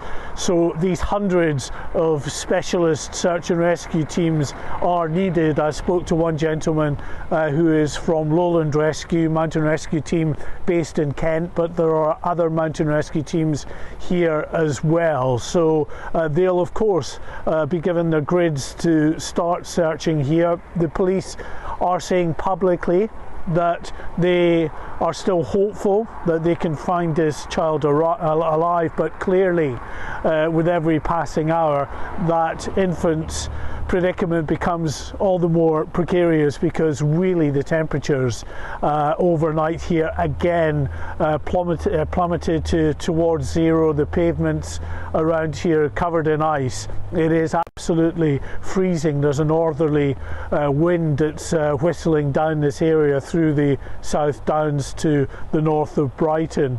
But this is the area that the police are concentrating on, because it was the area that this couple were arrested in on Monday night after a sharp-eyed member of the public spotted them in a local convenience store and dialed 999. They were arrested just 6 minutes later. Sadly, I think for the detectives, so the couple have not been cooperating with the inquiry into trying to find this missing child. So the police really only have the last known location of where the couple were to work off. They know, though, just looking at this couple, that they have been sleeping out in the open, sleeping rough, if you like, for some considerable time. So that's why the search operation is concentrated on open land, the likes of some of the greenhouses and other sort of buildings on the allotment, which is just north of me here. There was a search yesterday. It will be a much more detailed search in the hours ahead. OK, Mark White, thank you very much indeed. And I know you'll keep us posted if there are any developments in this really harrowing story. Thank you. 16 minutes past 7. What's happening in the rest of the news? The Energy Secretary says suppliers must be ready to pass on cuts to consumers. Grant Shapps will aim to ensure the UK is amongst the cheapest wholesale electricity prices in Europe. At least 32 people have died and more than 80 have been injured after 2 trains collided in Greece last night. An intercity passenger train carrying over 300 people hit a freight train travelling in the opposite direction near the city of Larissa. The crash caused carriages to catch fire, with rescuers working throughout the night to find survivors. Details of the Coronation chair, which will be used to crown King Charles, have been revealed during its restoration. Henry VIII, Charles I and Queen Victoria, also the late Queen Elizabeth, were all crowned on the historic throne.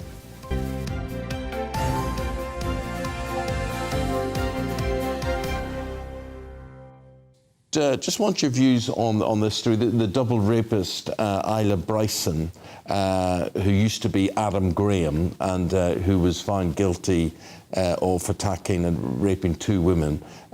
He was given a jail sentence of 8 years yesterday in Glasgow. But her, I get a bit confused with this now. Theirs ex-wife. How do I say that? Just they. What's the sentence? So his ex, when he was a him. Their ex-wife is Shauna Graham. She says the whole gender change, she believes, was a sham to get a lighter sentence on all of this. She said he did the crime as a man, he should do the time in a man's jail. Just be very interested as to what you have to say about all of that. There it is, GB Views at GBNews.UK. Right, are you a homeowner or are you trying to get on the housing ladder? Some breaking news just in the last few moments. House prices are down 1.1% on this time last year. It's a 0.5% contraction on the last month. And across the UK, the average house price in February was £257,406. Prices, according to Nationwide, are now 3.7% lower than at their peak in August 2022. OK, is that necessarily bad news? There's a good news. Professor of Economics at King's College London, Jonathan Portes, joins us this morning. Jonathan, what's your reading of this? Good morning. I think it's no surprise. We were expecting the housing market to weaken, both as a result of the general weakness in the economy and the squeeze on real incomes as a result of high inflation, but also, of course, the quite sharp rise in interest rates over the last year or so. I think, in the medium term, the UK would be better off with lower house prices, right? With lower price to incomes ratios so that people can afford to buy their first house and move house. So on the whole, the people who lose from high house prices are old people who are living in big or expensive houses and their children. This is the least needy section of society. The people who gain from lower house prices are pretty much everyone who wants to buy their first house or people who want to move up the ladder, which tend to be the rest of us and people who are more struggling. So overall, lower house prices is a good thing. Obviously, a sharp crash in the housing market reflecting a weak economy isn't a bad thing. I don't think we're there yet, so I don't think this is probably on the whole a good thing for most of us. House prices might be coming down, but mortgages are pretty expensive at the moment. I mean, we've seen inflation nudging down. Can we expect to see interest rates follow suit at some point? Could mortgages become more affordable again? Well, they've come down a bit already from their peaks after the panic surrounding the budget at the latter end of last year. But even after the impact of the catastrophic budget was reversed, the broader trend in interest rates, both in the UK and globally, has been up. And I don't think we're expecting to see long-term interest rates come down much anytime soon. So I don't think there's any particular likelihood that mortgage rates are going to fall very much. Of course, by historical standards, they are still relatively low. So I don't think that people would not be well advised to assume that rates are going to come down more from where they are now. I mean, I think if you're buying a house, you could assume that. Yeah, we are, though, Professor, expecting inflation to come down. Does that necessarily mean, is it a given that if inflation comes down, prices automatically come down with it? No, absolutely not. Inflation falling does not mean prices are coming down. It just means they're not rising as fast. So if inflation comes down from, as we expect it to do over the course of the year, from about 9%, 10% to something much closer to 4 or 5% in the course of the year, that doesn't mean prices are falling. It just means that they're rising at a rate of 4 or 5% a year.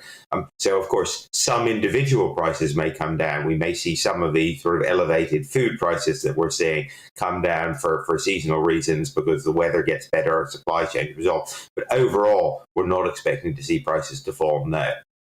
And I suppose what's so pernicious about the inflation and the impact on households is it affects the sort of poorer households disproportionately more. The percentage of their income that is spent on these goods is much higher than those who've got broader shoulders. That's right. For the sort of inflation we're seeing now, which has been driven very much by the rise in energy prices and the rise in food prices, that clearly hits poorer households considerably worse than it hits better off households who spend a much lower proportion of their overall income on energy bills or on food prices. So this cost of living squeeze has definitely hit the poorest harder. And you've seen that in some of the figures out today, which show other research out today showing a record rise in food poverty, the number of people who cannot afford to feed themselves and their families. So that squeeze on real incomes, cuts to benefits, cuts to benefits for low-income working families and to people who don't have a job. Those combined, those are really hitting people at the bottom end considerably harder than those of us at the middle and upper end. Jonathan, we've got to leave it there. Jonathan Portes is a Professor of Economics, King's College London. Thank you for your time and your analysis this morning. Thank you very much indeed. See, when you... Yeah. Just please.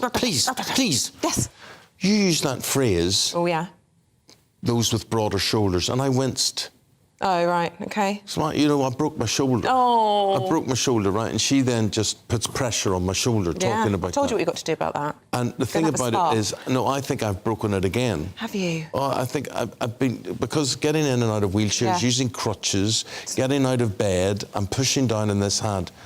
Did I ever show you how my bone is sticking out up here? Yeah, you did. Yeah, you got a hump.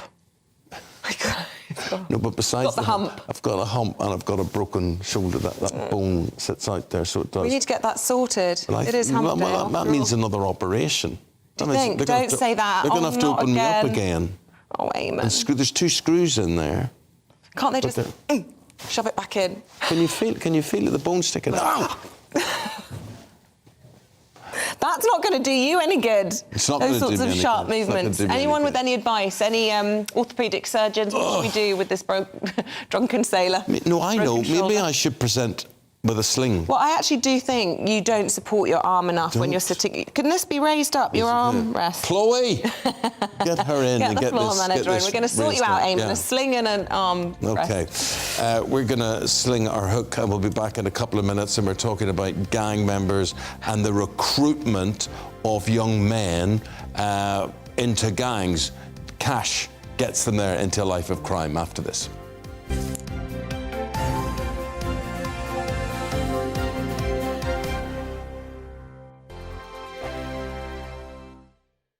First and foremost, I am a GB News fan, and I was before I was working here. Just love the fact that we're asking the questions that a lot of establishment media won't ask. With a bit of a twist, we not only want to inform you, but we want to keep you entertained. It's worth the drive because you get in and the team's all ready and waiting, they're itching to go, and it's a proper little family. GB News is the People's Channel. It's the audience that makes the programme sing. We're giving our viewers and our listeners a voice. I see the thousands of your letters, tweets, emails, you name it, coming in. Britain is broken.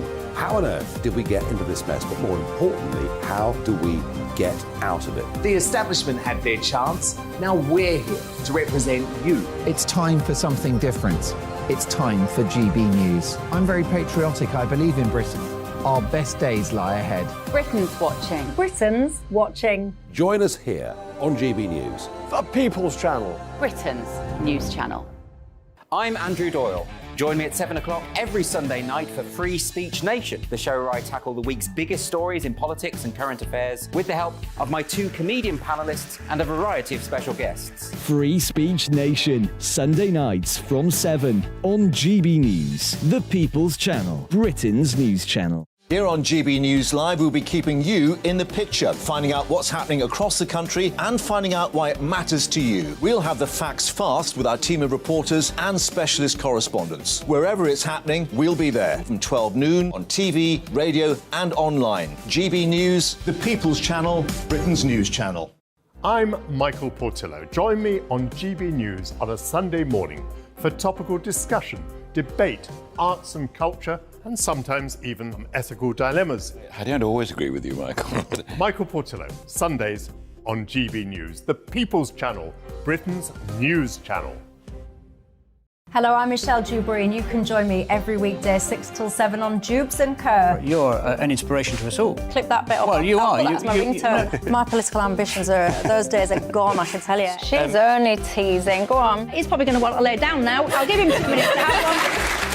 Let's respectfully disagree. That's what we like on Jubes and Kerr. Come and join us. GB News, the People's Channel. Michelle Dewberry, weekday evenings at 6 o'clock. I'm Simon Evans. Join me on GB News for Headliners at 11 p.m. What's the scoop? I'll be joined by 2 of the country's top comedians. That's right. As we take a look at tomorrow's newspapers tonight. We're going to get into trouble. If it's a big story, we'll be covering it. Spill some tea on him. There we go. But we'll also have some fun. I wouldn't stick up a bank. My father didn't love me. So anyway. Headliners every night from 11 on GB News, the People's Channel, Britain's news channel. Join me, Nana Akue, Saturday and Sunday afternoons on GB News.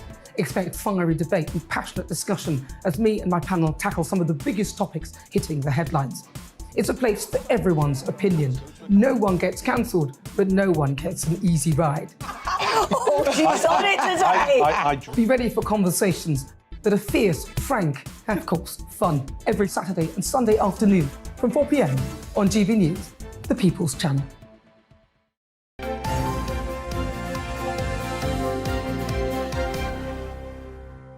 Welcome back. 7:28 is the time. Still to come on the programme this morning. 3/4 of people say the quality of their sleep is average or worse. Millions say it's very poor. So we'll be asking a sleep expert why the country is failing to get a good night's sleep. Well, I think pillows are very important. Oh, they yeah. can't be too Hard soft. or soft? Well, I veer on the softer side. Feather or foam? I don't like feather. I think I'm allergic can't bear to feather. We don't like feather. I like a feather duvet because it's breathable, but pillow has to be really thin and man-made. It's very weird. Yeah. Okay. No, it's not very weird, Isabel. If it works for you, it works for you. I mean, you may be weird, but the That's another matter. Soft pillow is fine. It's fine. 8:15. We're going to be asking the managing director of Iceland. He's the boss man there. Look at that. Well, Iceland don't sell vegetables, do they? Do they not? No, only frozen ones. They do those onions, you know, they're already pre-chopped. Oh, right, yeah. And are in the Full of bag. chemicals to stop them from going off. But they stop you crying. Yeah, anyway, because they're not real. His name's Richard Walker, and he's going to give us an analysis about shop prices, rising shop prices and vegetable shortages. And he's involved in a great campaign. He had a friend who had early dementia. This man had it, I think, in his 40s. Right. And so he's going to, what is he going to? He's climbing Everest. Climbing Everest or something for that. Just a small challenge. So, yeah. Now, and here's something, just on the subject of vegetables and cooking and whatever. The master chef guy, Greg Wallace, right? He collected an MBE at Windsor yesterday. Yes, well done, Greg. Yeah. I've got an OBE myself. But anyway, the 58-year-old said people would be served by picking up more kitchen experience to reduce reliance on processed and expensive foods. And he's absolutely right there. He said, I'm not a political animal, but if I was going to campaign for one thing that would be compulsory, it would be cooking in schools. And I think he's right. You know what? I actually think it's not about that, and it's not necessarily about cost, it's about time. People don't have enough time, people are too stressed, they just want to shove something in the oven and not think about it and come back when it's done. I don't like dishes. Sorry? Dishes, you know, dirt, dishes, kitchen. I have the cleanest kitchen. Right. I love a clean kitchen. Yeah, so you'd rather eat outside. I don't like people cooking. I don't like people cooking in my kitchen. Oh, really? I like people coming in and saying, Eamonn, you have a lovely kitchen. Yeah. Ruth dirties it all the time. You mean she cooks? Yeah, that's what it's there for. Yeah. Well, so to look nice. My producers just said, shut up, we've got to move on. And we will.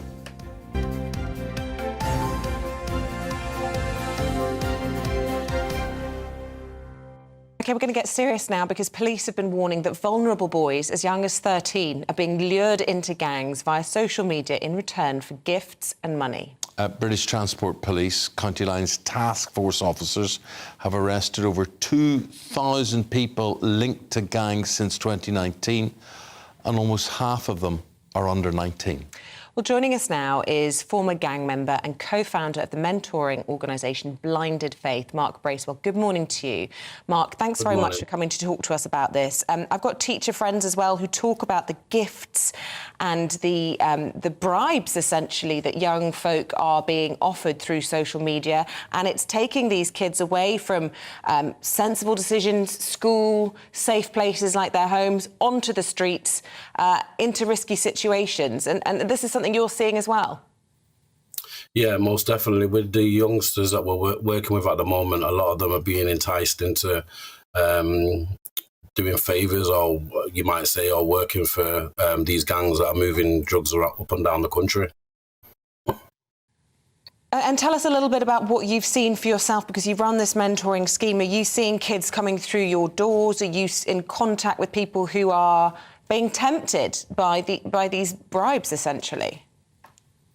Yeah, a lot of the children and the youngsters that we work with are from, you would say, less affluent backgrounds.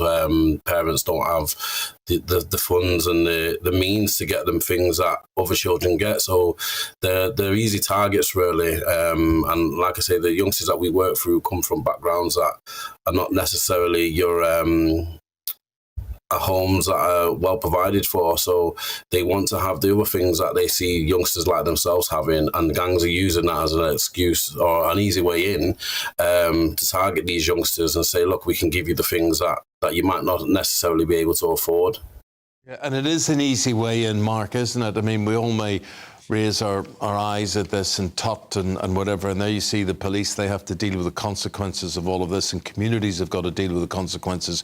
But you offer a young man, you know, all the trappings. You can have the watch, you can have the car, you can have the whatever else they need, the clothes, you know, the track shoes, whatever it happens to be. It's a cheap exchange, really, for these dealers, isn't it? Yeah, most definitely. It's almost, I suppose, if you're looking at it in economy-wise, it would be slave labour. You know, the work that they're asking them to do and the risk that they're putting the youngsters in is massive. You know, and the youngsters are not realising that. Yeah. I mean, there's more. I reckon there's more that we can do about it to stop it. You know, so obviously they're targeting them through social media. I mean, look at the amount of expense that we put to tackling social media when it comes to terrorism and things like that. And ultimately, our youngsters are getting targeted through social media. So if we should be able to police it. It's easy to say that there's more you could do. What would you do, and what are the platforms that they're using? So, for example, only yesterday I purchased for our company a device called a Circle device, which monitors the use of social media for some of the youngsters that we house, so we can monitor what's being said and what's being done on their social media. And not just local government and government need to do more, but parents need to do more on the whole as well. There is monitoring devices out there that we can obviously police our youngsters' social media, and we need to be taking more responsibility for that. OK, so you welcome then this move by British Transport Police to launch this campaign on these very websites. But your concern, I suppose, would be that if they're putting this campaign on social media, which is where these kids are getting these offers, then it's side by side with the temptation, and it just simply might not work. Well, you say it might not work, but if we don't try it, we never know, you know. And I guess that's the thing. At the end of the day, at the moment we're losing the battle. There's a lot of youngsters that are getting lured into situations that they should never be in, and seeing things that they should never see. I mean, we had one youngster, for example, who was lured off by a gang and was kidnapped for over a week. And it was only through him managing to get access to our free phone number on our website that he phoned us, and we will manage to locate him and get him home safely. And these are the things that are happening daily. Well, Mark, you keep doing what you're doing.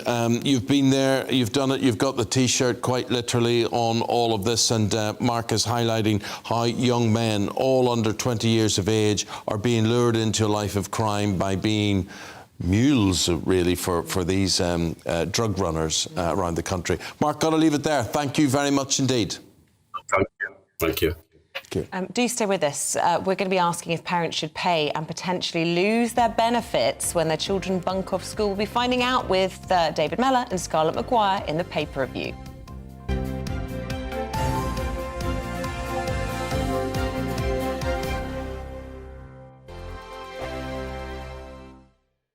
It's all about family, being in people's living rooms, all the interaction and getting to know who our viewers and listeners are. When I was young, my dad used to say, Nana, stop arguing. I wanted an outlet that would enable me to give my opinion. People are going through a really hard time right now, and I know that you don't feel like you're being listened to by the establishment. I came to GB News because it's the People's Channel, and I want the audience to have their say on the events of the day. We're dynamic. We do something different. Democracy shows that the wisdom of the nation is in its people. I get to travel to find out what the story is from a personal perspective. The British people aren't fools. We know when we're not being told the full story. We've got to work out how Britain moves forward from this. It's the best country in the world. The establishment had their chance. Now we're here to represent your views. Britain's watching. Britain's watching. Britain's watching. We're proud to be GB News. The People's Channel. Britain's news channel. GB News has its own late-night paper preview show, Headliners, where comedians take you through the next day's top news stories. You don't have to bother reading the newspaper, we've got it covered for you. Headliners, every night at 11 p.m. and repeated every morning at 5 a.m. We won't send you to sleep like some of the other paper review shows out there. GB News, the People's Channel, Britain's news channel. Hi, Andrew Pierce here. Join me every Friday lunchtime for a proper no-nonsense debrief of the week's events. With special guests in the studio and the GB News team on the ground, I'll be getting you up to date with news, some intelligent discussion and my own sharp take. The weekend starts here with me every Friday lunchtime on GB News, the People's Channel, Britain's news channel. Join me, Camilla Tominey, on Sunday mornings from 9:30, taking the politicians to task and breaking out of SW1 to see how their decisions are affecting you across the UK. Bursting the Westminster bubble every Sunday morning, only on GB News, the People's Channel. Britain's watching.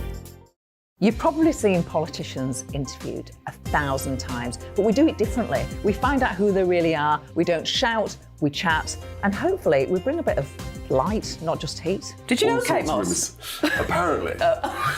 Do you have a pair of jeans or a pair of jeans? No, of course I don't. What would I do with them? My friends are like, oh my God, what's she doing now? Join me every Sunday at 6 for Gloria Meets, only on GB News, the People's Channel, Britain's news channel. I'm Jacob Rees-Mogg, the Member of Parliament for North East Somerset and a former government minister. For years, I have walked the corridors of power in both Westminster and the City of London. I campaigned in the largest democratic vote in our island story. I know this country has so much to be proud of. We need to have the arguments, the discussions on how we make it better. The wisdom of the nation is in its people. Vox Populi, Vox Dei. That's why I'm joining the People's Channel. Join me Monday to Thursday at 8 p.m. on GB News, Britain's news channel. Westminster is going around in ever-decreasing circles, followed by the media. Britain is broken. How on earth did we get into this mess? But more importantly, how do we get out of it? Join me at 7 p.m, Mondays to Thursdays on Farage, here on GB News. We will have open, rational debate. We've got to work out how Britain moves forward from this. Join us here on GB News, the People's Channel. Britain is watching.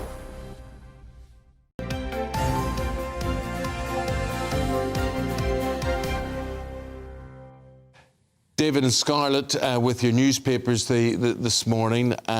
Scarlett, I'm going to talk about bunking off school. We used to call it mitching.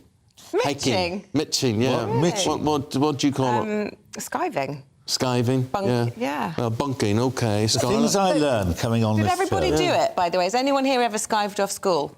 Yes. Well, I was at boarding school, so it was actually very difficult, if not impossible. At all? Yeah, well, I did get thrown out. David, did you ever run away? Well, I couldn't run away because I was at day school, you know. Did you bunk off ever?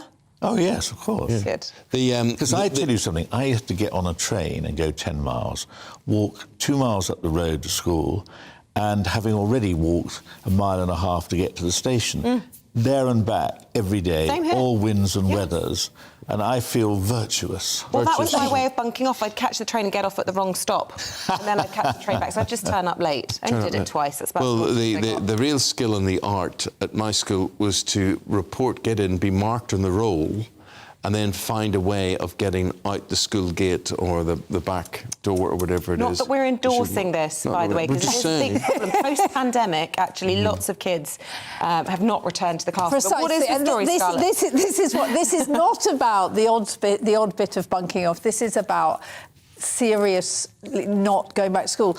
And Michael Gove, his answer to it is to stop the parents' benefits. I mean, it just seems completely mad that you have a serious problem of children not going back to school after the pandemic, finding it incredibly difficult. Head teachers are saying what we need is more welfare. What we need to be dealing with these children. And Michael Gove comes in and says, cut the benefits. Obviously, rich children don't do it. Well, that's what I was just about to say. Yeah. I mean, it is incredible. And I'm a trustee of a small charity in North London's Haringey that we call Open Door, and it's for young people with mental health problems, and they come to us. They self-refer. I mean, I still think we don't have enough money, so the waiting lists are too long. But a lot of it is young people coming and saying, I don't want to go back to school. I can't go back to school. Can you help me? So it's actually not that sort of fun truanting that we were talking about. It's children who find it impossible. And then once you get into the habit, you're terrified of going back because you're way behind. People might be off because they're being bullied. I mean, it's really tough, and it's how to get children back into the habit of going. To be fair, Michael Gove isn't Education Secretary anymore. He's Level Secretary. He was doing this at a think tank yesterday, and the government have come out and said, distanced themselves from it and said there is no intention to change policy on this. So presumably he's just speaking out of turn or off the cuff. Yeah, but he's a former Education Secretary. Yes. And the thing about Michael Gove, I mean, the problem with him when he was Education Secretary is he's absolutely... he loved school. He went to a very academic school and did incredibly well. And what he doesn't understand is actually all the people for whom it's much more difficult. And actually, you do need to give everybody an opportunity. And I mean, one of the things that is going to start, getting children into the habit actually is breakfast clubs that are still around, but I mean, Labour put in every school. But actually, the thing about breakfast clubs is not only do they give you a free meal to begin with, you have to be at school to have it. You have to be at school in the morning before it starts. And the thing that bothers me is whether they're hitting the right target. I was at a state school, and we had a great variety of backgrounds of people who are at this school. And the people I felt sorry for were those who came from very poor backgrounds, whose remorseless pressure they were put under to leave school when they still could have done a lot better by staying on. But what I suppose Michael Gove is trying to get at is getting some parents to take responsibility. And I'm sure there are a bunch of parents. We were just talking to a guy who's a former gang member who said their parents wash their hands of them, they're not interested.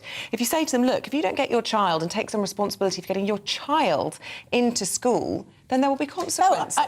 Look, there are parents who are completely and utterly hopeless, telling them they're not going to get any more money. I agree with you. Schools already actually fine I agree with you, Scarlett. Don't they? You actually get a fine at my kid's state school. Yeah. You take your kid on holiday, get £100 fine if you leave school early. Yeah. No. But I mean, the thing to go for benefits just seems it's about saying this is a problem with poor children, right? Whereas, I mean, and actually there are. I mean, I remember talking to somebody who came from a council estate in West London, and yeah, his mum would go, oh, do you really want to go to school today? I mean, of course there are hopeless parents, right? But actually you don't financially punish them. That doesn't help. I think it highlights just what a tough job teachers have and people who run schools, the administration have as well. These are the bits that are on top of what they've got to do in the classroom. They've got to be social workers as well. I know. No. I mean, my son, when my son was at primary school, his head said, she had parents coming and saying, can you tell my child that he's got to go to bed at time? Because she was the only authority figure that these children had. I mean, I think, and I've always thought, poor teachers of secondary school kids, so you've got all these raging hormones, right, and they're thinking of doing all these other things, and these teachers are supposed to be teaching them history and English and maths. OK, we go to the front page of the Guardian, and this is about Boris Johnson. Supporters around Boris Johnson, increasingly, it says, David, doubtful that he could make a comeback as Prime Minister. Yeah, well, I mean, I'm sure that is right. Because what does he... You see, Boris, at the end of the day, threw it all away, didn't he? And he can't expect to get it back. And what he therefore has to do is to recognise and move on. And let's face it, he can move on earning hundreds of thousands, if not millions, making windy speeches and stuff like that. And good luck to him. One thing is certain, though, Boris Johnson has it in his power to make the Conservative Party unelectable. They're probably unelectable anyway at the next election.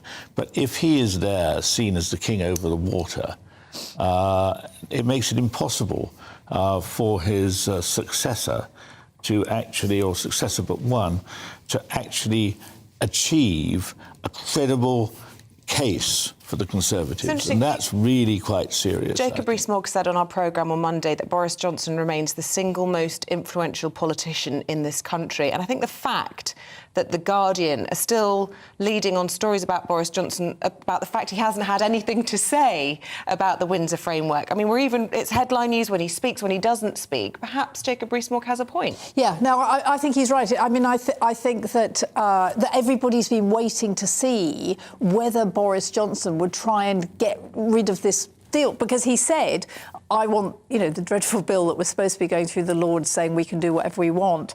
That's the one to go for. And obviously there's this whole dynamic of it being seen that Rishi knifed him in the back. I mean, I'm really not quite sure about that one. And that's why he went, when actually there were another 50 who resigned. But I think what's so interesting is, I mean, David's right. Boris Johnson can go and have other jobs. He can write, but actually he sees himself as Churchill. He wants to go back, and he thinks he'll go back and save the country and save the Tory party, but he can't deliver anything. He can't. And I think, you know, it's interesting, Jacob Rees-Mogg's use of language, and he does use, you know, he has better use of language than most politicians. Influential. I don't think that Boris is influential in the way that a politician should want to be influential, which is to change policy, which is to tilt policy in a particular direction. Boris is only influential in the sense that he is a mischief maker who can make it difficult for instance, the Conservative Party to put across a coherent case. David, thank you for that. Scarlett, thank you very much indeed. The guys are going to be back in 40 minutes' time as we talk about sleep. Not that I'm associating these two with the subject of sleep, but how did you sleep last night? Because most of you, according to new research, didn't sleep very well. Almost 3/4 of you rate your sleep as average or worse than average. Well, let's speak to sleep expert Ed Kirk about all of this. We need your help, Ed, as a nation. What's going wrong? What are we doing wrong? Well, where do I start? There's a lot of bad habits that people have. Primarily, unfortunately, a lot of us are glued to our phones these days, so that is a bad habit that a lot of us have. Also, caffeinated drinks, TV before bed, even the temperature of your room can affect how you sleep. But also what you sleep on is really, really important. So you need to choose a bed that gives you good support, good comfort, and gives your body the best chance to relax and get the deepest possible quality of sleep. Do you believe in that? Because beds can literally cost a fortune, and they can make all sorts of claims about the mattress and the springs and whether they rise or fall, or, you know, we could go on, the type of pillow, the type of blanket you have, whatever. But you think that's a big contributory factor? Absolutely. What you pay for is what you get. So if you buy a good quality bed, you are much, much more likely to get a good quality sleep. But I would also say choose a brand that invests in research, that actually takes the time to understand what the body needs, what the best position is when you're sleeping, and how that's going to actually affect your sleep. And if you do that, then you're much more likely to get the best quality of sleep possible. At Sealy, we do a lot of research into spinal alignment, what the best kind of sleeping position is, and design everything based around that.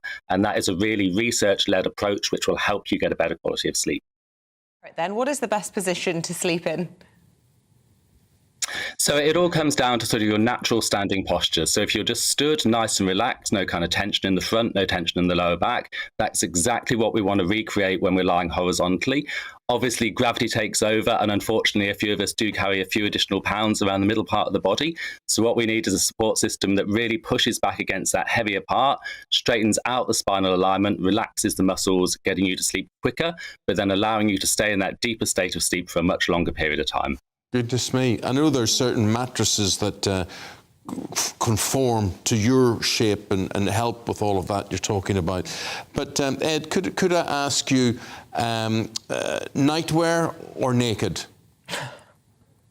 That's a very personal choice, I would say, Eamonn, but for me, I like to have a little bit of nightwear. Well, what's your preference? Nightwear. Neither. Up to here. Up to there. Full sleeves. The Winsiet nighty. Sorry, Ed. You were saying. Personal preference.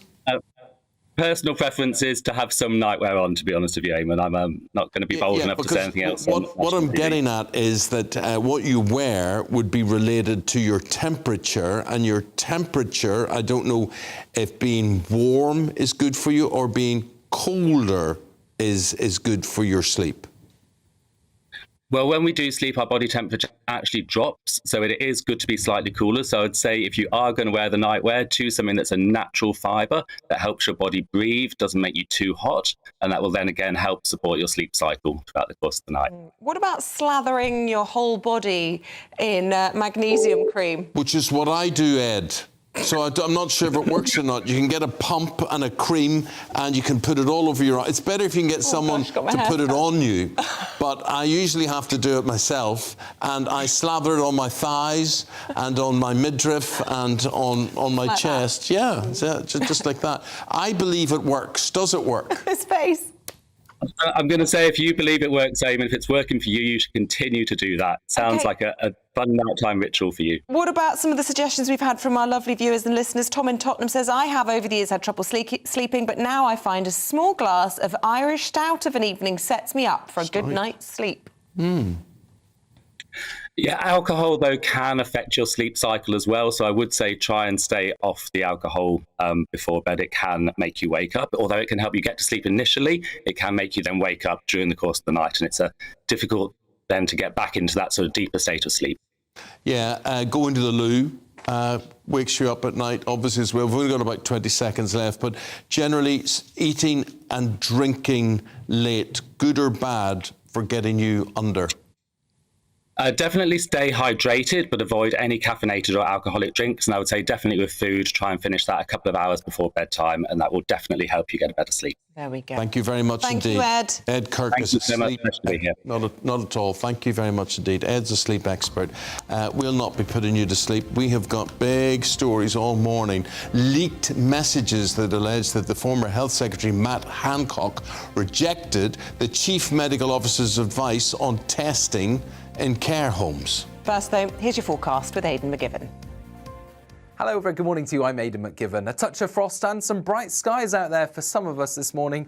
Otherwise, a lot of cloud and further showers in places. Those showers continuing to feed in around the edge of this high pressure. High pressure to the northwest of Scotland, but east to northeasterly airflow bringing a lot of cloud and some showers in from the North Sea. However, an occluded front is moving away from the southwest of England. That's taking some more prolonged showery activity with it and leaving brighter skies for southern counties of England. We continue to see bright skies for western Scotland as well. In between, a lot of cloud and some breaks in the cloud, but otherwise quite a number of showers again for southeast Scotland into eastern, northern England, the Midlands, parts of Wales, one or two sneaking into the southwest at times as well.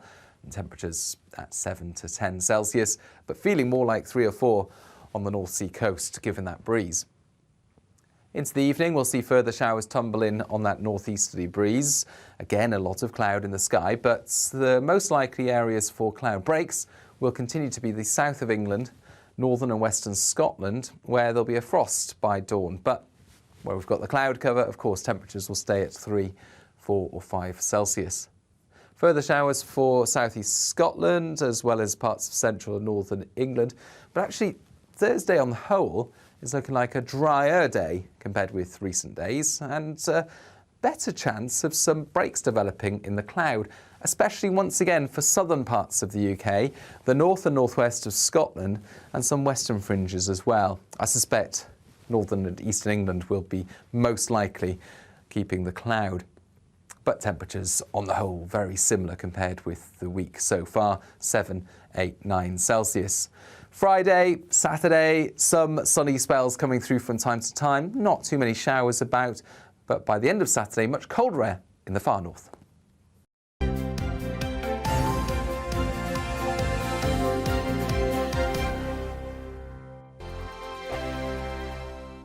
I joined GB News because I was sick and tired of not hearing my views being represented, not just mine, but so many people that I knew and spoke to. I just couldn't get my voice out there. I couldn't say anything. I couldn't do anything. Whatever the narrative was, I kind of had to follow it. GB News is there to provide a voice for those who have been ignored by the establishment media. We think different things, we've got a different style. GB News is here to be optimistic and positive about the future. It's real kind of dynamic and flowing, with the audience very much at the heart of it, like a big family.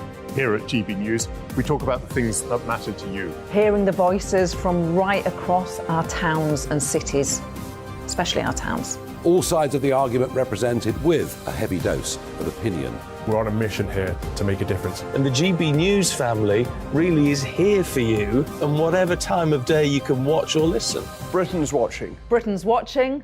We're proud to be GB News. The People's Channel. Britain's news channel. Monday to Thursday, 9 p.m. till 11 p.m. Join me, Dan Wootton. I'll bring you the sharpest takes and hottest debates. Do you not believe in prisons? I don't believe in prisons. I'm completely stunned. I guarantee you there'll be no spin, no bias, no censorship. I actually was personally quite offended by it. And no reason to go to bed. So I guess they've always been quite woke. That's Dan Wootton tonight on TV, radio and online. Monday to Thursday from 9 p.m. till 11 p.m. on GB News. The People's Channel, Britain's news channel. We are GB News, the People's Channel. And right across the United Kingdom. You can find us on Sky Channel 512. Virgin Media Channel 604. Freesat Channel 216. Freeview Channel 236. And YouView Channel 236. You can also take us with you on DAB Plus Radio. With the GB News app and at the website gbnews.uk. We're absolutely everywhere. Come join us on GB News, the People's Channel, Britain's news channel. Hello, I'm Michael Portillo. You can join me every Sunday on GB News. Remember to subscribe to the GB News YouTube channel and to download the GB News app to stay up to date with the latest GB News content. GB News, the People's Channel, Britain's news channel. Join me, Lawrence Fox, on GB News. Frank, fun, fearless, and sometimes serious. Much as I love a Friday night punch-up, what I really want is a battle of ideas. I want to look at things differently. I want to hear different voices and engage with your unique experiences.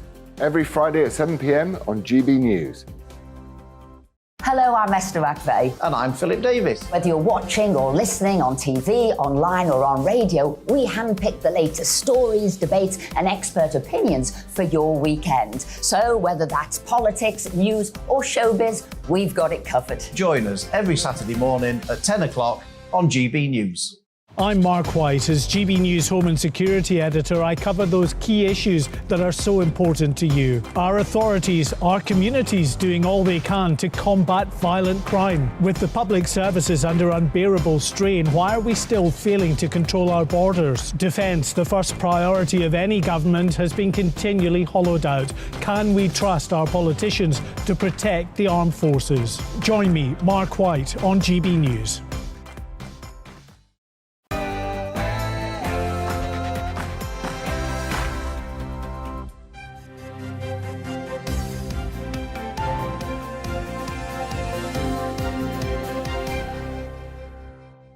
Accusations that Matt Hancock rejected the Chief Medical Officer's advice on care home testing, according to leaked messages. Good morning, it's 8 o'clock, it's Wednesday, the 1st of March. That means it's St David's Day. A very happy St David's Day to you all. You're watching and listening to Breakfast on GB News with Eamonn, Holmes and Isabel Webster. Leading the news this morning, the former Health Secretary, Matt Hancock, rejected the advice of the Chief Medical Officer to test all residents entering care homes, according to messages obtained by the Daily Telegraph newspaper. Mr. Hancock has denied these allegations, saying the WhatsApps provide a distorted account. Hundreds of police officers are conducting a frantic search for a missing baby following the arrest of Constance Martin and Mark Gordon. The couple were missing for 53 days after vanishing with their newborn, who police now believe may have come to harm. The Prime Minister has suggested he'll push ahead with his Brexit deal, with or without the endorsement of the DUP. It comes as he urges senior Tories to avoid another Westminster drama over Brexit and back his Windsor Framework. And new details have been revealed of the coronation chair that King Charles will be crowned on. The 700-year-old oak seat was originally covered in gold leaf gilding and coloured glass, but will now undergo conservation work ahead of the ceremony this year. So get in touch the usual ways. You've been doing that today. We're going to be reflecting all the sort of things that you're saying. You're talking about the property ladder. You're talking about vegetable shortages. You're talking about Matt Hancock as well. We'll return to these all very shortly. GB Views at gbnews.uk.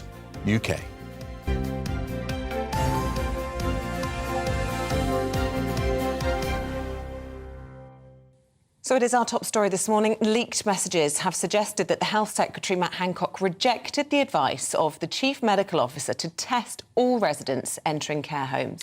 Well, the Telegraph newspaper alleges that Chris Whitty gave the advice about a month into the pandemic, but Mr Hancock did not follow his guidance, telling advisors it risked muddying the waters. As Eamonn says, Mr Hancock has denied the allegations, saying the WhatsApps present a distorted account. He is reportedly considering all options available to him in response. Let's now get the view. Associate editor at the Daily Telegraph and, of course, GB News presenter of a Sunday morning, Camilla Tominey. Camilla, very good to see you. What's your reading of all of this? Well, we've got this extraordinary cache of documents. All of these WhatsApp messages amount to, we believe, 2.3 million words. And one can have a debate about whether they should be in the public domain. We certainly argue that they should be. We say that these messages are in the public interest because at an unprecedented time during the pandemic, it seems as if public health decisions were made on the hoof, that there was a degree of government by WhatsApp and that last-minute changes to those decisions did affect people's lives. We know that there were casualties in the care home sector, particularly in the first 3 months of the pandemic. 25,000 residents died in care homes. Some of the decision making had already been under scrutiny. That diktat of April the 2nd, which allowed people to be admitted into care homes without being tested, had already courted controversy. But the idea that Mr Hancock had then rejected Chris Whitty's proposal that all people going into care homes, not just those from hospitals, but those going from the community, should be tested is, of course, going to give a lot of cause for consternation, not only to care providers, but also, of course, the relatives of those who lost their lives during COVID. And Camilla, you've written about this in the Telegraph today. I'd encourage anyone that can to have a read of it. But you talk about the narrative that the then Health Secretary put out at the time about the protective arm, the protective ring around care homes, repeated on multiple occasions. But these messages indicate that's quite the opposite of what was happening. Well, I must declare a personal interest in this, Isabel, because my father, who's a retired GP, has run a care home for decades, and he was at the coalface of this and actually ended up locking down his nursing home ahead of government advice, sensing that elderly people would be in the firing line for this, and of course the most vulnerable, and we know that now. And at the time I wrote stories, and he indeed wrote for the Telegraph, saying how shambolic the testing arrangements were, how private care homes couldn't get enough PPE because they were being prioritised for the NHS. Of course, at the time, care providers were dealing with mass staff absences because staff were then going down with COVID. Even in September 2020, that was 6 months into the pandemic, there were multiple reports that we covered on the Telegraph of PPE still not arriving, of tests not being returned in time. So you then had asymptomatic residents and staff unwittingly spreading the virus. We know of care homes that lost literally all of their residents. So it's all very well for the government to say, we'll wait for a COVID inquiry. At the moment, we don't even know when that's going to report back to the public. Could it be 2030? That's not soon enough. What preparations are in place now for the government to avoid another disaster should there be another pandemic to hit Britain and the world? These are the questions we're asking. And in the interests of openness and transparency, we've taken the decision to publish these messages because we do think that sunlight is the best disinfectant.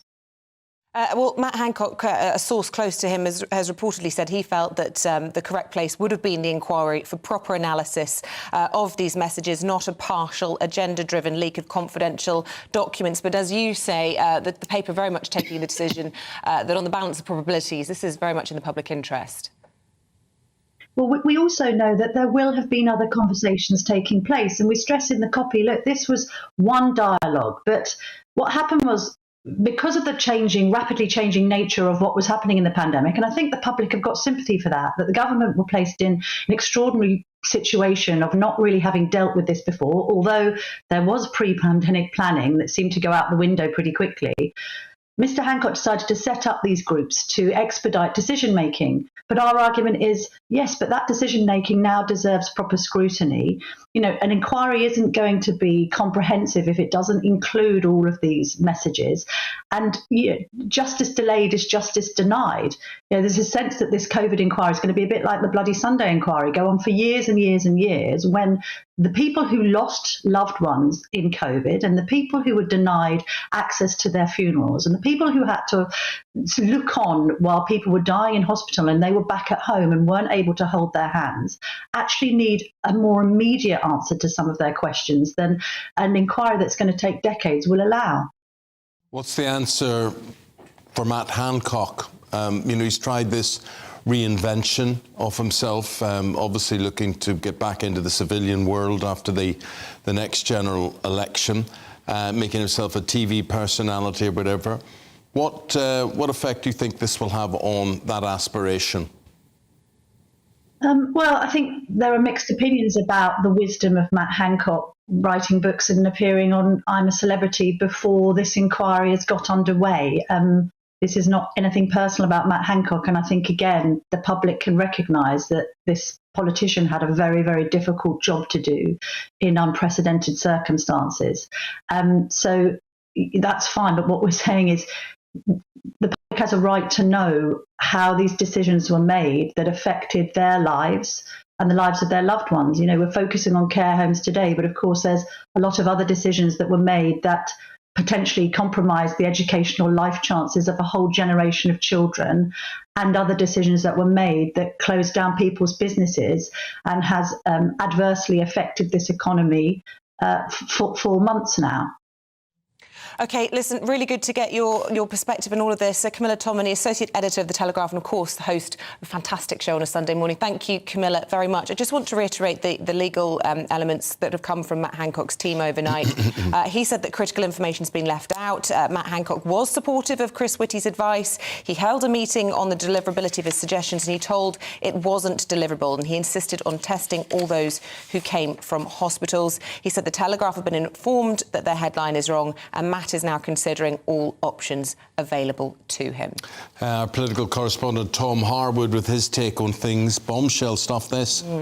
Yes, it's fascinating, of course, because this is a relationship between two individuals, Matt Hancock and Isabel Oakeshott. It was a relationship that Matt Hancock had thought clearly would have been fruitful for him and has turned really quite sour really quite quickly. It does beg the question of judgment, really, on the part of Matt Hancock. Why would he choose to hand over 100,000 of his messages, including 2.3 million words, to someone with whom he had profound disagreements with over his signature policy, lockdown, of course.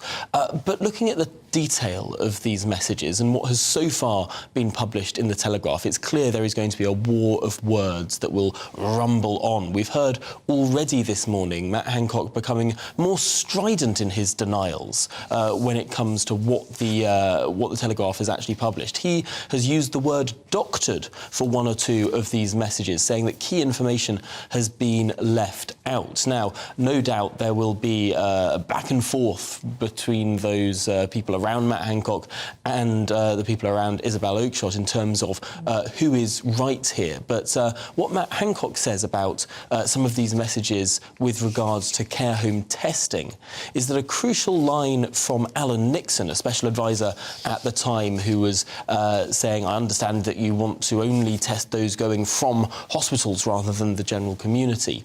A crucial line left out, so says Matt Hancock from this report, is that Alan Nixon was not in a meeting earlier that day where the clinical advice shifted from that at the morning, saying there wasn't the capacity to test everyone. It gets very technical, but there are these disagreements and profound disagreements in terms of how this is reported. It will be fascinating to see what Matt Hancock does next. OK, Tom, appreciate it. Thank you very much indeed. Tom on with his own show from 9:30 this morning. To another big story now, and mountain rescue volunteers and other specialist teams have joined hundreds of police officers in the search for the missing baby of the runaway couple Constance Martin and Mark Gordon. They were detained in Brighton yesterday after being missing since the 5th of January. They were later arrested on suspicion of gross negligence manslaughter. Let's go to our Home and Security editor, Mark White, who's on the scene.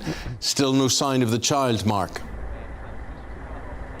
No, and this is the second full day of search activity that is increasingly frantic now. The police say that they still are hopeful that they can have a positive conclusion, that they can find this infant alive, but clearly with every passing hour the predicament of that child becomes all the more precarious, because it is absolutely freezing down here. Again, for a second day, the temperatures overnight dipped towards zero. There's a cold northerly wind that's shooting down through the South Downs into this area of North Brighton.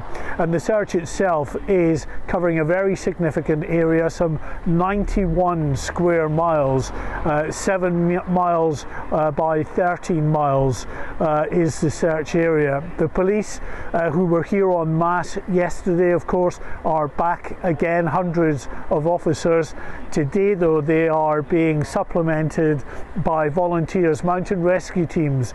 We saw teams from Lowland Rescue, which is a Kent-based mountain rescue team, also London Search and Rescue, and there are other teams, other volunteers here now as well, as they've been able to sort of gather their resources to conduct a more detailed search of this very significant and wide search area. They know that Constance Martin and Mark Gordon have been sleeping out in the open because of the state that they were in when they were arrested on Monday night. It was obvious to the police that they had been sleeping out in the open for quite some time, and so some real concerns, because this child has never received any medical attention since being born around the 5th of January. So, as I say, a real frantic search on now to try to find this infant.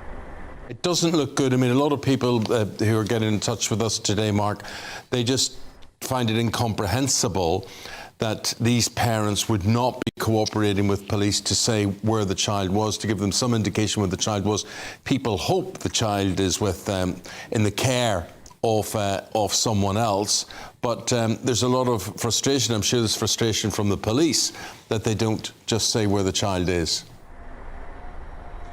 Yeah, it's a real head scratcher in terms of the fact that, as you say, the couple just have not been cooperating with the police in terms of their questions as to where this infant might be at this point. Now, the police don't rule out there could be a third party that has custody of that child at the moment, but they think that's probably unlikely given the lengths that this couple have made since they first disappeared on the 5th of January to try to stay away from the public gaze, avoiding CCTV cameras and alike.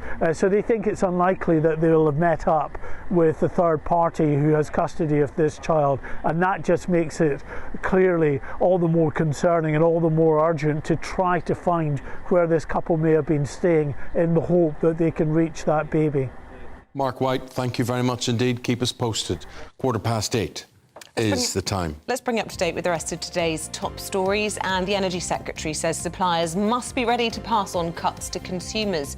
Grant Shapps will aim to ensure the UK has among the cheapest wholesale electricity prices in Europe. At least 32 people have died, more than 80 injured after two trains collided in Greece last night. An intercity train carrying over 300 passengers hit a freight train travelling in the opposite direction near the city of Larissa. The crash caused carriages to catch fire. Rescue workers have worked through the night to find survivors. Details of the Coronation chair, which will be used to crown King Charles, have been revealed during its restoration. Henry VIII, Charles I, Queen Victoria and even the late Queen Elizabeth were all crowned in the historic seat.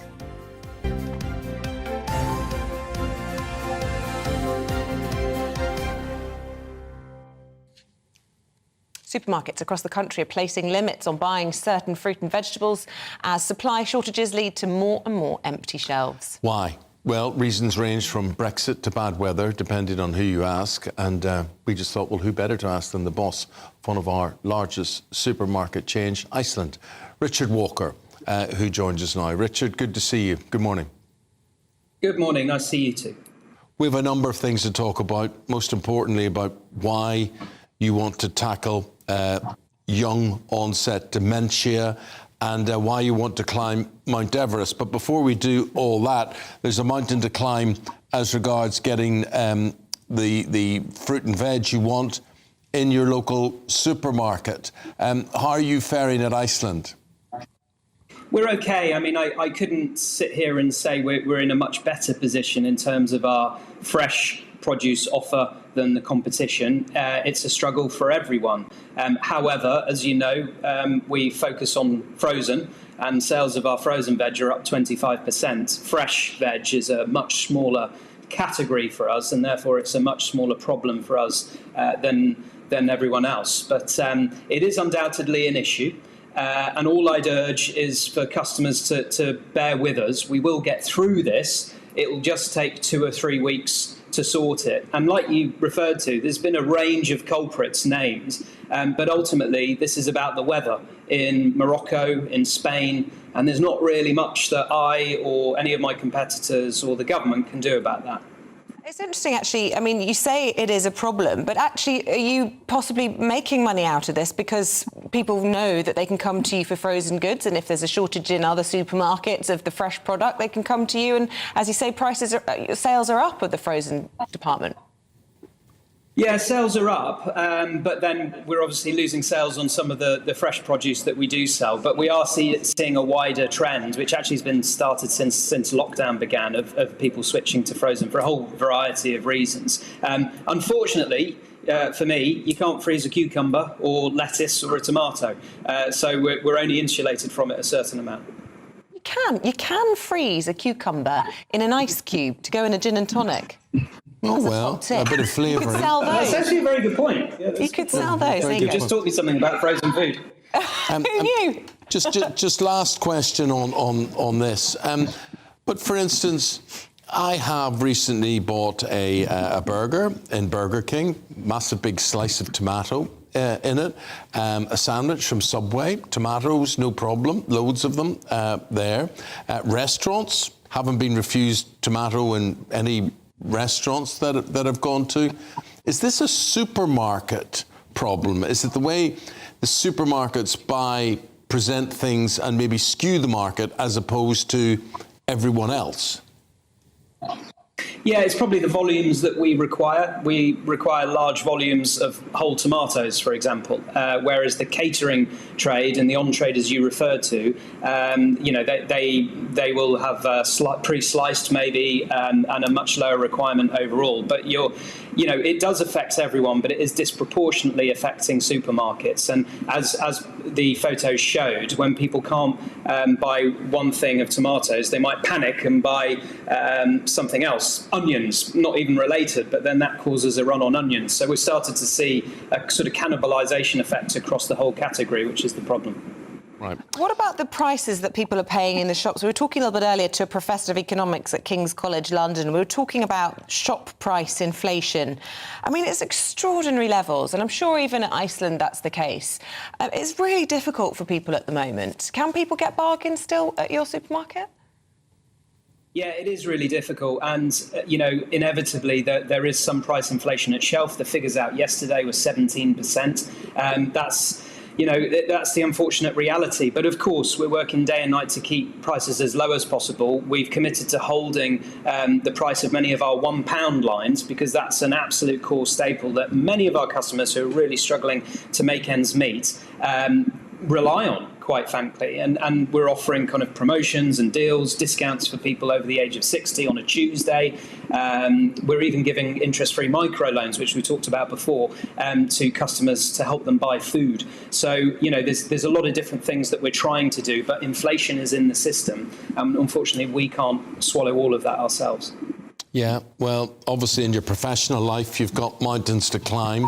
In your personal life, you have a mountain, and they don't come much bigger than Mount Everest to climb. You're trying to raise funds for the National Brain Appeal to build the world's first rare dementia support centre. Tell us more, Richard. Yeah, it'll be in London, and hopefully if this thing gets built, this will be replicated across the UK, a bit like Maggie's Centres for Cancer. I have personal experience of rare dementia because my late mum was diagnosed with early onset Alzheimer's disease about 13 years ago. Dad and I decided to go to the north side of Mount Everest back in 2011, and we got about halfway up and we raised £1 million for charity. But I could see the route to the summit. It was tantalisingly close, and I vowed to return one day. And actually, Mum passed away of this terrible disease 2 years ago, and therefore it seems like unfinished business and completing the circle to go back. This time I'm going to the south side. It's hopefully a speed ascent. We're going to compress the traditional 90-day, 3-month window to climb it down to 3 weeks. I'm going with a world-leading mountaineer called Kenton Cool, and I'm hopefully going to raise another £1 million, this time, as you said, to build this dementia support centre, which is absolutely desperately needed. I mean, you know, as you probably know, dementia is currently affecting over 1 million people in the UK. It's an absolute pandemic. It will be the biggest killer, but the collateral damage of it to families, to the economy is enormous. So, you know, I'm going to play my part, and hopefully my ISIN colleagues will be climbing their own Everest as well and fundraising. Hideous condition, as you say, not only for people who suffer from it, but people who are affected by the wider family and whatever. Our condolences to you as regards your mum, but she obviously is your inspiration. You'll be thinking about her a lot as you make that ascent and the descent, and she'll be looking down over you there. But tell me, when we talk about young onset Alzheimer's or dementia, how young could we be talking about? Well, I mean, normal Alzheimer's would be for anyone over the age of 70. And that's part of the problem, is the presumption is this is a disease that only affects older people. But actually, young onset Alzheimer's, anyone under the age of around 65, Mum was about 60 when she started to be affected. You know, it's probably a much bigger issue than we think, because diagnosis is quite low. That's where this centre will also help. But that, you know, people can get it in their 50s and even 40s, albeit, you know, the younger you get, that is quite rare. But I think it's really important that people understand this isn't just something that you inevitably get when you're going to die anyway. This is something that can affect young, fit and healthy people. And it's an absolutely tragic disease with no cure at the moment. Yeah. Good luck to you in your attempts to build that centre, and we look forward to hearing more about that. Richard Walker, boss of Iceland, thank you very much indeed. Thank you and good luck. Thank you so much. Up next, Paul Coit will be here. All the sports for you. Fulham reached the quarter-finals of the FA Cup for the first time in over a decade. Good night, The expensive Leeds.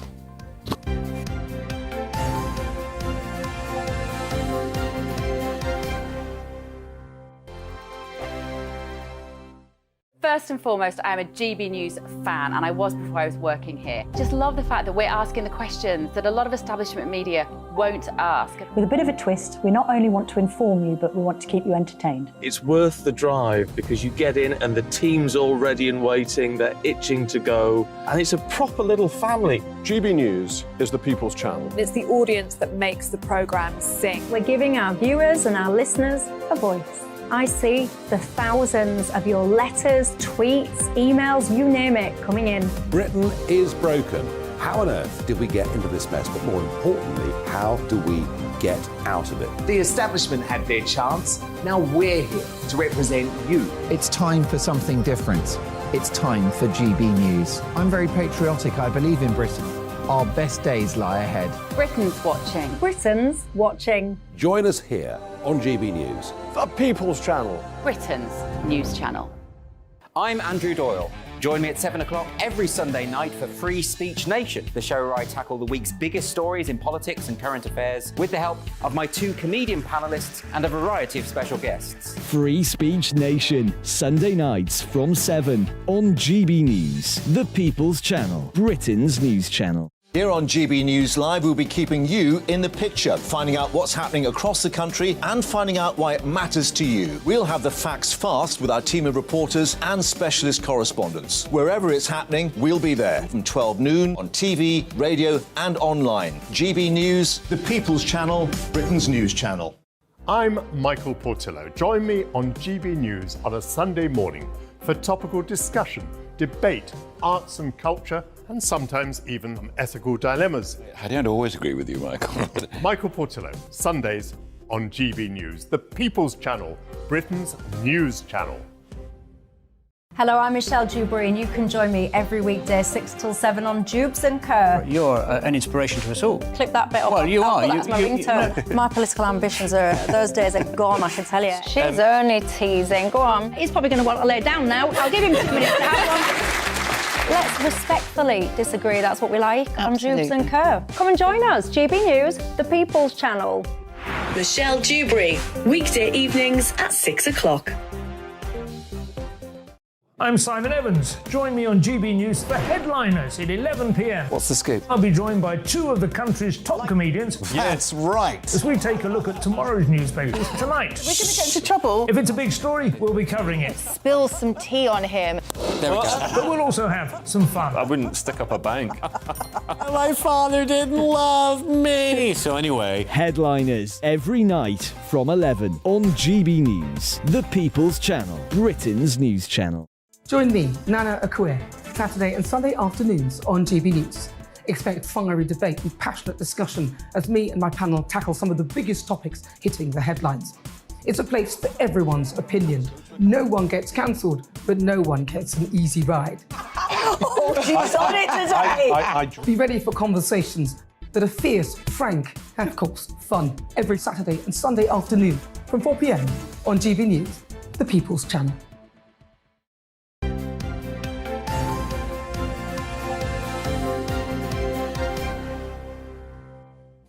Welcome back. It's 8:29. Time's flying, isn't it? Time is still flying. To come on the programme this morning. There's still lots more for you. At 8:45. We meet an Air Force veteran and former drug addict who's now on a mission to help other people turn their lives around. How he's doing that, he's talking about their mental health. Then at 9:15... We've got the Labour Party on talking about their dossier. They say reveals almost £30 billion of government waste. And you can have your view on that. Where do they waste money? How do they waste money? How could they save money? Let us know. Get in touch. gbviews at gbnews.uk, or you can tweet at gbnews.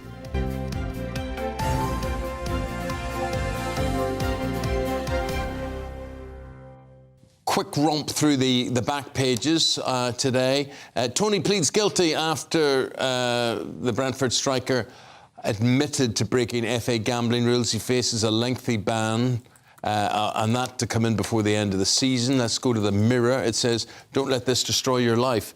Mikel Arteta expressing his sympathies to under-fire Brighton manager Graham Potter after he got death threats to himself and his kids. The takeover of Manchester United could be delayed, according to The Guardian, as the present owners set their sights on a £6 billion asking price and not a penny less.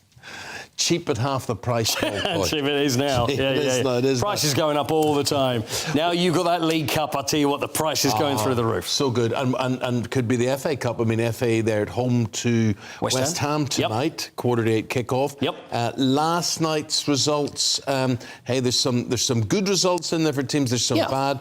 Brendan Rodgers, bad result for him. It really is. No, at Leicester it was. Yeah. I mean, it is. And Leicester, they're a funny side. You know, 1 minute you think they're playing okay, but there's a lot of this. I don't know whether you noticed. There's a lot of that. A lot of inconsistent teams around at the moment. So Leicester lost to Blackburn, and they were pretty much destroyed by Blackburn. So Blackburn move on then into the final eight. As well. Absolutely, yeah. So Blackburn last in the Premier League back in 2012 was the last time they were up in the top flight. Relegation contenders Fulham and Leeds. Fulham coming out 2-0 winners on that one. Yep, Fulham much better than Leeds, certainly last night. Brighton managed to beat Stoke 1-0, and Roberto De Zerbi, who's the new Brighton manager, just doing such a good job. I mean, it's just after Graham Potter left, it seems to continued. Everybody thought they might have not done. It shows the strength of the club and the youth policy and things. That absolutely, extremely well-run club, and Man City beat Bristol City 3-0. But of course, there's no surprise, no Haaland. But you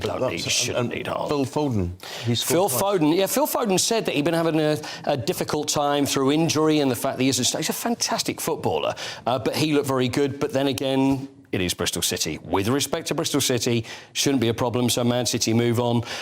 So the FA Cup looking pretty interesting, but they're doing... It's the weekday thing, and I don't know how you feel about it, because I do love the fact that it's FA Cup weekend, but that doesn't exist anymore until we get to the semi-finals and the final. Is that all because of the World Cup? Is that what happened? No, it's not. It's just because of fixture congestion. And when the FA and when everybody says we want the FA Cup to, go back to its former glories, it can't really do as much as it was, but you're not really doing any favours to the FA Cup by keeping it in the middle of the week. It's still special. To me, it is. It's special to me. 2 league games out tonight. Arsenal against Everton, Liverpool against Wolves, and other FA Cup games tonight. Southampton, Grimsby, Burnley, Fleetwood, Man United, West Ham, Sheffield United, Tottenham there as well. Manager of the month. Well, Manager of the Month is every month, obviously, there's a nominated manager. And for the Premier League, it's interesting because Antonio Conte, Spurs manager, has been nominated as Manager of the Month. Some good wins in the month. He's not well, isn't he? Well, that's it. Man City, West Ham and Chelsea. And it's been Christian Stellini, who is the assistant, who has been overseeing the team on those 3 wins. So when Antonio has been at Spurs, they've been 2 losses. Stellini's been in charge for the 3 wins, but Antonio is the one that... It's like Andrew Pearce getting nominated when you're not there. It's for your award. It's a similar thing. I know, we couldn't have that. And you know what? We wouldn't stand for such a thing. So anyway, this is the interesting thing. So he may get the award, whereas actually... It's the second in command, the one that's been overseeing at the moment. No wonder, Isabel, we talk about sleep and not getting sleep last night. Paul and I messaged each other late into the evening with funny sports stories and interesting sports stories. And last night I sent you this message about this story, and it's told very, very well. Not about smothering, no. No, of Brian Clough. Oh, yes. Legendary manager Brian Clough. I thought this was the Spurs baiting one. Yeah, Wimbledon coming to play Forest at Forest Ground, and Vinnie Jones, the crazy gang and his big ghetto blaster and turning the music up. And anyway, the story ends by Clough going in. Everybody's frightened of Vinnie Jones, but Clough walks in, lifts his ghetto blaster, smashes it to pieces, and then says, "Now play your music." The idea was to put the other team off, but it was quite funny. But anyway, and I'm sure he used the young man. He's probably told him young man as well. Vinnie was probably the only person that probably Vinnie Jones would shy away from would have been Brian Clough at his pump. That's good. What a guy. Thanks, Paul. Appreciate it. Thank you very much. Thank you. Right, do stay with us. We're going to be discussing e-scooters, love them, loathe them. A new report claims riders are 3 times more likely to have drunken crashes than cyclists. David Mello and Scarlett Maguire with their views in the papers in just a mo.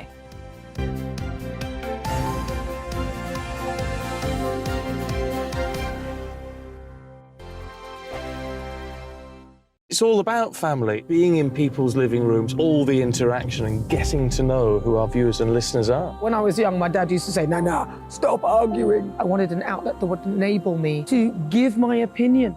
People are going through a really hard time right now, and I know that you don't feel like you're being listened to by the establishment. I came to GB News because it's the People's Channel, and I want the audience to have their say on the events of the day. We're dynamic. We do something different. Democracy shows that the wisdom of the nation is in its people.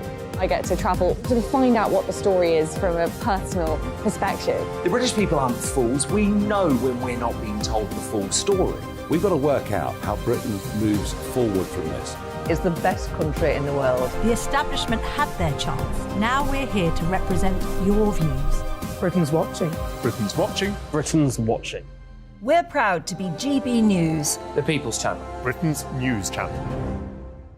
GB News has its own late-night paper preview show, Headliners, where comedians take you through the next day's top news stories. You don't have to bother reading the newspaper, we've got it covered for you. Headliners, every night at 11 p.m. and repeated every morning at 5 a.m. We won't send you to sleep like some of the other paper review shows out there. GB News, the People's Channel, Britain's news channel. Hi, Andrew Pierce here. Join me every Friday lunchtime for a proper no-nonsense debrief of the week's events. With special guests in the studio and the GB News team on the ground, I'll be getting you up to date with news, some intelligent discussion and my own sharp take. The weekend starts here with me every Friday lunchtime on GB News, the People's Channel, Britain's news channel. Join me, Camilla Tominey, on Sunday mornings from 9:30, taking the politicians to task and breaking out of SW1 to see how their decisions are affecting you across the UK. Bursting the Westminster bubble every Sunday morning, only on GB News, the People's Channel. Britain's watching. You've probably seen politicians interviewed 1,000 times, but we do it differently. We find out who they really are, we don't shout, we chat, and hopefully we bring a bit of light, not just heat. Did you know Kate Moss? Apparently. Do you have a pair of jeans or a pair of jeans? No, of course I don't. What would I do with them? My friends are like, oh my God, what's she doing now? Join me every Sunday at 6 for Gloria Meets, only on GB News, the People's Channel, Britain's news channel. I'm Jacob Rees-Mogg, the Member of Parliament for North East Somerset and a former government minister. For years, I've walked the corridors of power in both Westminster and the City of London. I campaigned in the largest democratic vote in our island's story. I know this country has so much to be proud of. We need to have the arguments, the discussions on how we make it better. The wisdom of the nation is in its people. Vox Populi, Vox Dei. That's why I'm joining the People's Channel. Join me Monday to Thursday at 8 p.m. on GB News, Britain's news channel. Westminster is going around in ever-decreasing circles, followed by the media. Britain is broken. How on earth did we get into this mess? But more importantly, how do we get out of it? Join me at 7 p.m, Mondays to Thursdays on Farage, here on GB News. We will have open, rational debate. We've got to work out how Britain moves forward from this. Join us here on GB News, the People's Channel. Britain is watching.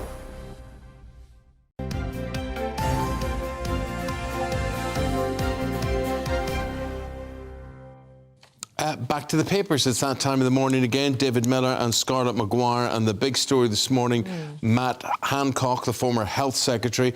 This is a Daily Telegraph exclusive. What have we got, Isabel? Well, let's take a look at the front pages then. This is the Telegraph. Hancock rejected Whitty's advice on care home tests. They have had access to reams and reams of WhatsApp messages sent between the former Health Secretary and other government ministers, which are, let's say, pretty revealing. The Telegraph having analysed 2.3 million of those words, a number of which have also been analysed by our panel. David Mellor, what do you make of it all?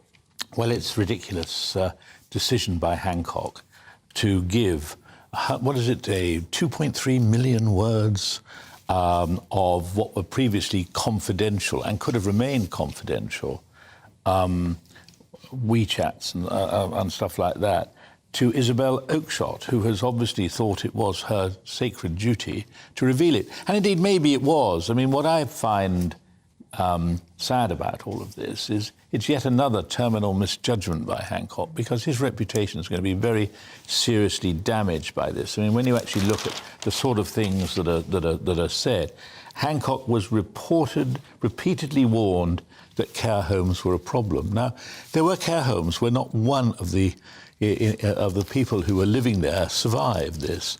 Elderly, vulnerable people. And you have to ask yourself, well, leaked WhatsApp messages exposed, says the Telegraph, page 2, how the elderly were failed on COVID. This is not good. Well, we have to say Matt Hancock wasn't given advance warning of this exclusive from the Telegraph overnight, and he's spent the night trying to go through the messages himself.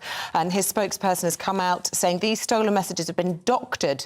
Very interesting choice of words. They're doctored to create a false story that Matt rejected clinical advice on care home testing. This is flat wrong. It goes on to say the messages excluded a key line from texts by Alan Nixon. Nixon said, "I wasn't in the testing meeting," and it changes the entire context of the exchanges depicted in the article, and that many of the allegations are categorically untrue. We have to give him his right of reply. But what this says is that it would have been better had Matt Hancock's so-called diary been more truthful. I mean, had it actually said, this is what I said at the time, but now I realise I was wrong, then none of this need come out. I mean, actually, given that Matt Hancock chose to write something that was supposed to vindicate himself, chose to choose a journalist of a dubious reputation to help him do it, gave her all of these WhatsApp messages, and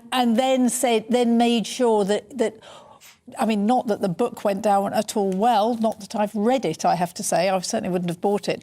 But actually, as David says, it's about Matt Hancock's judgment. Mm-hmm. And had he been a better person, he would have told us the whole truth so that Isabel Oakeshott wouldn't have been able to do it. I mean, why doesn't it come out? Why hasn't it already come out? I mean, I don't have any sympathy with Isabel Oakeshott, who obviously likes her 7 pages in the Telegraph. However, the reality of this is that Hancock should have made clear exactly what went on instead of gilding the lily. And while I have very little sympathy with the characters in this whole thing, it's it reminds me of the American bumper sticker the president-elect says, "Shame one of them's got to win." I mean, I don't have any time for any of these people, but the reality is this is the only way we're going to get to know what went on, because we're certainly not going to have an inquiry that reports this side of doomsday. I just want to give Isabel Oakeshott her right of reply on all of this. She said the leaked documents would have taken many years to come to light before the official COVID inquiry was completed, and she said the country can absolutely not wait any longer for answers. Scarlett, let's go to the Daily Mail, front page of the Daily Mail, and and of course this refers to page 19 and 15 inside, the column by Sarah Vine. What's she writing about? Well, so Sarah Vine has written this quite amazing piece, actually, saying Brexit cost me my dearest friendships and my marriage. To Michael Gove. To Michael Gove, who was a very keen Brexiteer. I pray Sunak succeeds. So she thinks that the Northern Ireland Protocol, if it's voted through, if it's allowed to happen, will actually sort of put Brexit to one side. I mean, what clearly, when she says my dearest friendships, I mean, those of us who've been reading Sarah Vine over the years know that what she's talking about is Samantha and David Cameron, that she really, really minds losing. They were in the Notting Hill set, weren't they, together with the Osbournes? Absolutely. And hung out together. Though, interestingly, according to Sasha Swire, the great diarist, Sarah Vine was always a bit outside, and Sarah Vine did write quite a lot about how dreadful that was. But actually, I mean, what she says is that Samantha Cameron and David felt that they'd been betrayed because they hadn't been told that Michael was always going to go against it, and then. I mean, the terribly sad thing about this is clearly it's affected her mental health very badly, as she says in here, and she feels that was the break of her marriage.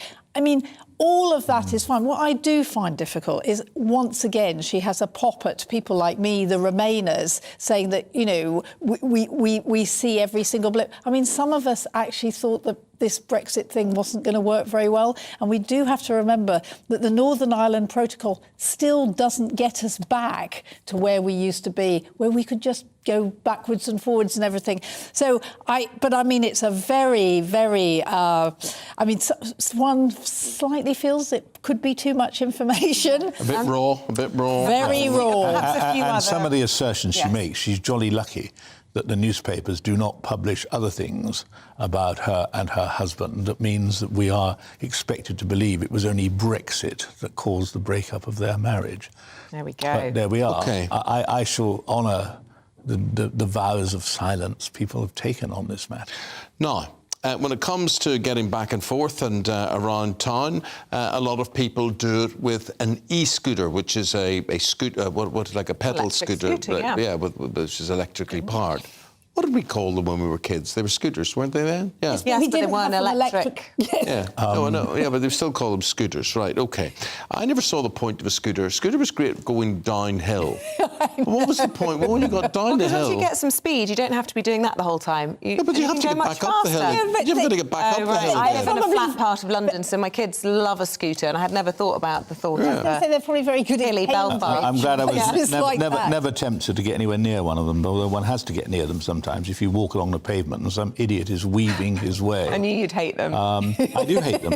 E-scooter riders 3 times more likely to have drunken crashes than cyclists, says the Times. It was obviously no good would come of them. Obvious at this nonsense that it would be only 15 miles an hour. I mean, look, all I do is walk around London and I keep my eyes open. It's perfectly obvious these things materially add to the dangers of trying to get about. And I'm sure it's... So you're thinking people should be breathalyzed before they use Well, it would be no harm if they were. But, but the point is, why are we treating them as if they're harmless when the Times proves that they are not harmless, they are harmful? What's interesting is this is about people who are drunk on them. I mean, you see people sober on them, and it's terrifying. And they still can't control them. And if you see them on the road, it's bad enough. I mean, it's appalling on the pavements, and they shouldn't be allowed. But on the roads, it's terrifying. You watch these little scooters, wham, as the cars go by. I mean, I do wonder. I mean, as somebody who tries to be a cyclist, at least I'm high up, whereas these scooters are so low down. But I can see the temptation as someone who has had the misfortune of being out late at night and Soho recently, had a night out at Ronnie Scott's. We came out and it's impossible to get a taxi, it's impossible to get an Uber because everyone's trying to go home. It's gridlock everywhere you look. I mean, we've heard the reports, London's got the slowest moving traffic of any city in the world. People want to get home and there's a bunch of scooters there. You could see the temptation. There was people in my group of friends that were like, should we just get a scooter? I was like, absolutely not. I've got high heels on, I'm a few drinks down, I'm not getting on a scooter. But I can understand why that becomes the easy option because it gets you through the traffic. But I think there needs to be some sort of way of avoiding that with perhaps breathalyzers at these sorts of places. But I mean, technically, they're not allowed on the roads, and yet people are still, well, unless you hire one, but people are still buying them. It's the usual problem where there is a law, but the police don't enforce it, so effectively there isn't a law. But also councils are putting them on every street corner, so, I mean, it's a bit of a mixed message. They're illegal on the one hand, and yet the council's encouraging you to... Well, they're legal if you hire them from the council. They're illegal if you buy your own. It's ridiculous. It's completely ridiculous. OK, well, you haven't been ridiculous. You've been very entertaining, very insightful. David Miller, Scarlett Maguire, thank you very much indeed. We'll do it again another day. The time, 12 minutes now before 9 o'clock, bringing you up to date with the news. Here it is. Mountain rescue volunteers and other specialist teams have joined police in the search for the missing child of Constance Martin and Mark Gordon. The runaway couple were further arrested yesterday on suspicion of gross negligence manslaughter. Labour says the Prime Minister has overseen wasteful government spending of nearly £27 billion. The party has compiled a report of so-called extensive waste during Rishi Sunak's time as Chancellor. The list includes money lost due to fraud and faulty personal protective equipment during the pandemic. We're going to be talking to the Shadow Chief Secretary to the Treasury, Pat McFadden, 9:15 this morning. House prices have fallen 1.1% year-on-year in February, according to Nationwide Building Society. The figure marks the first annual decline since June 2020, and prices are now 3.7% lower than their August 2022 peak.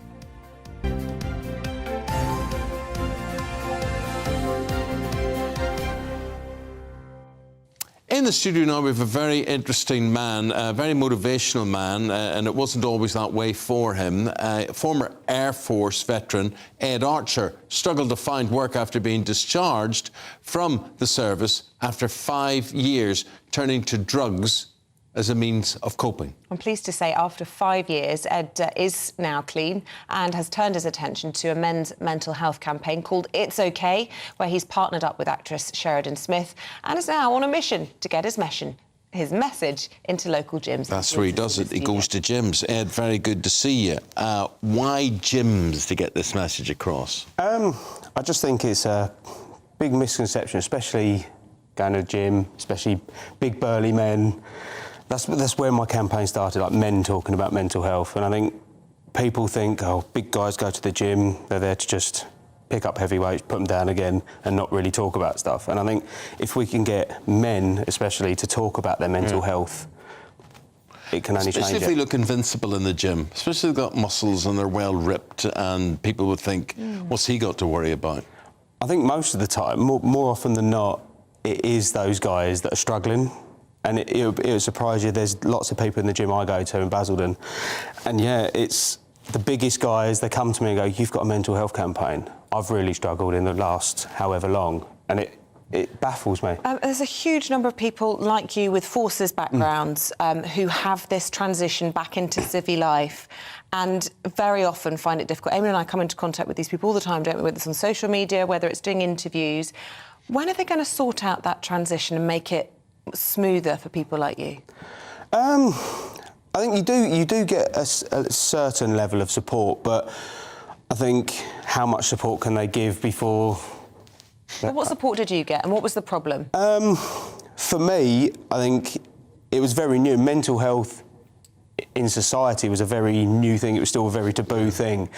You got the standard kind of psychiatrist for a couple of sessions and then kind of sent on your way. And then you kind of...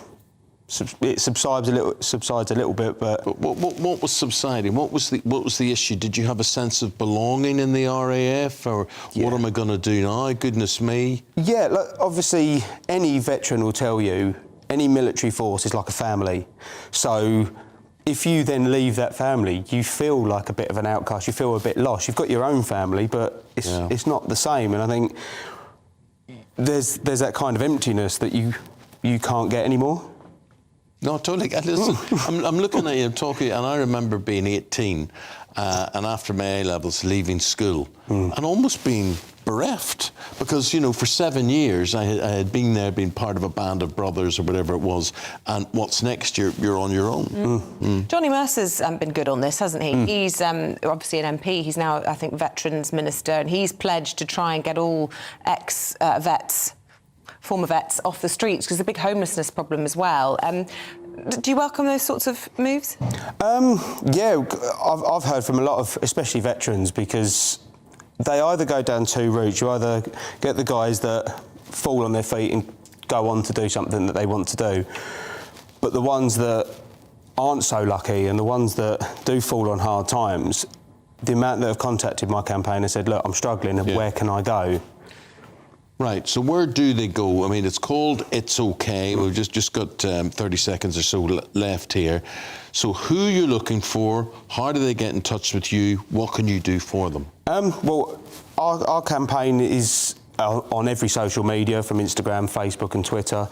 They can get in contact with us. We can then provide them with different services depending on what they're suffering with. We work alongside Shout, The Mix, Young Minds, who can all give professional clinical advice. Well, Ed, it's brilliant that you're clean. Well done for helping other people on their journeys as well. Ed Archer is the founder of It's OK. Pleasure to have you in this morning. Thanks, Ed. Appreciate it. Stay well. OK, look, don't go anywhere. Latest on this Matt Hancock situation. It's leading our news today. What did he know? What did he reject during his time as the Health Secretary? Did he listen to the Chief Medical Officer at all times or not? OK, that's to come. But first, here's the weather. Aidan McGivern. Hello, very good morning to you. I'm Aidan McGivern. A touch of frost and some bright skies out there for some of us this morning.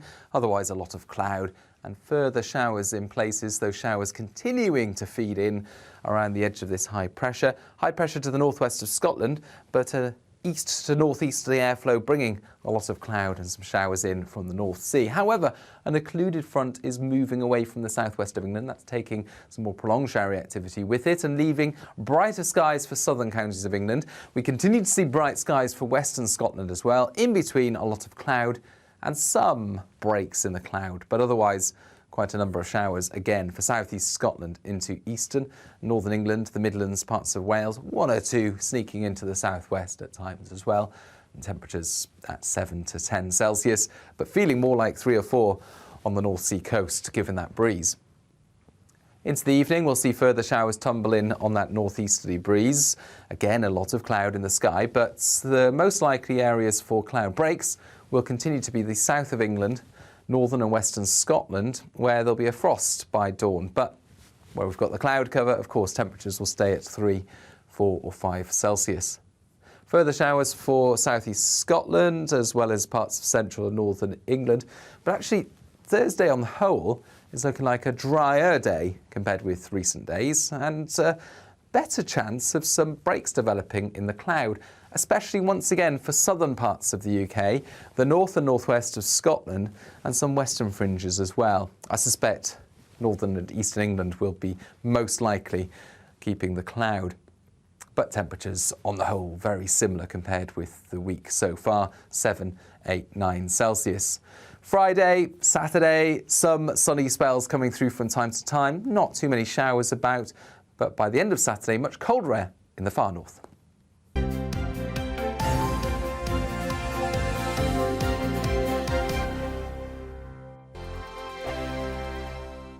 I joined GB News because I was sick and tired of not hearing my views being represented, not just mine, but so many people that I knew and spoke to. I just couldn't get my voice out there. I couldn't say anything. I couldn't do anything. Whatever the narrative was, I kind of had to follow it. GB News is there to provide a voice for those who have been ignored by the establishment media. We think different things, we've got a different style. GB News is here to be optimistic and positive about the future. It's real kind of dynamic and flowing, with the audience very much at the heart of it, like a big family.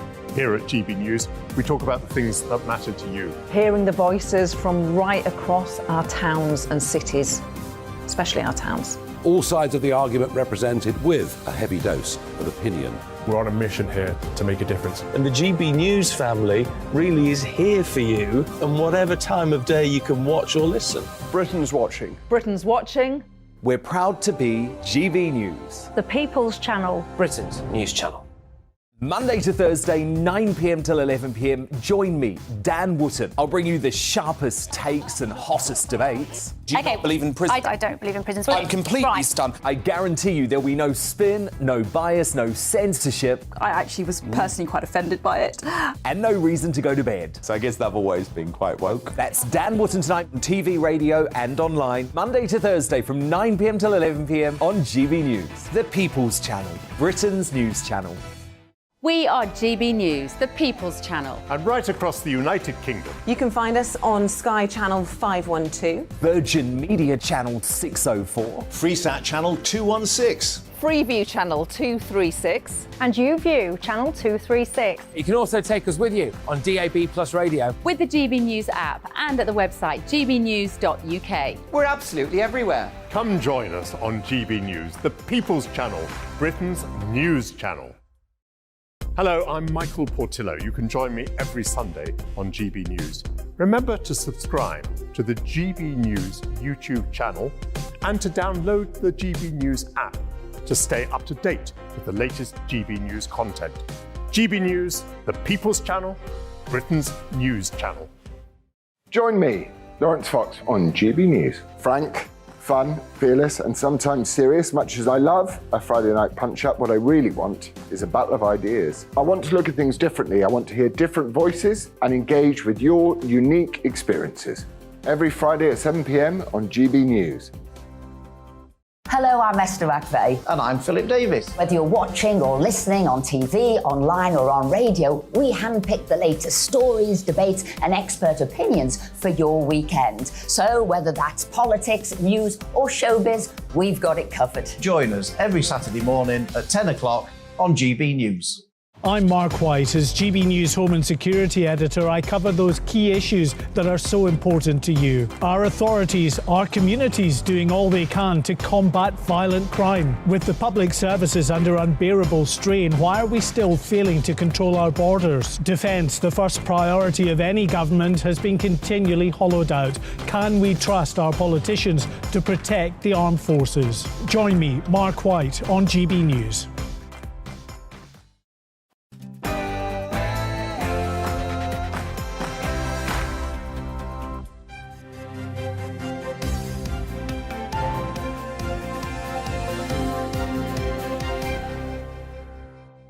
Matt Hancock rejected the Chief Medical Officer's advice on care home testing according to leaked messages. Hello there, very good morning. The time, 9 o'clock. Good to see you on this Wednesday, the 1st of March, which makes it St David's Day, the Welsh National Day. You're tuned in to Breakfast on GB News with Eamonn, Holmes and Isabel Webster.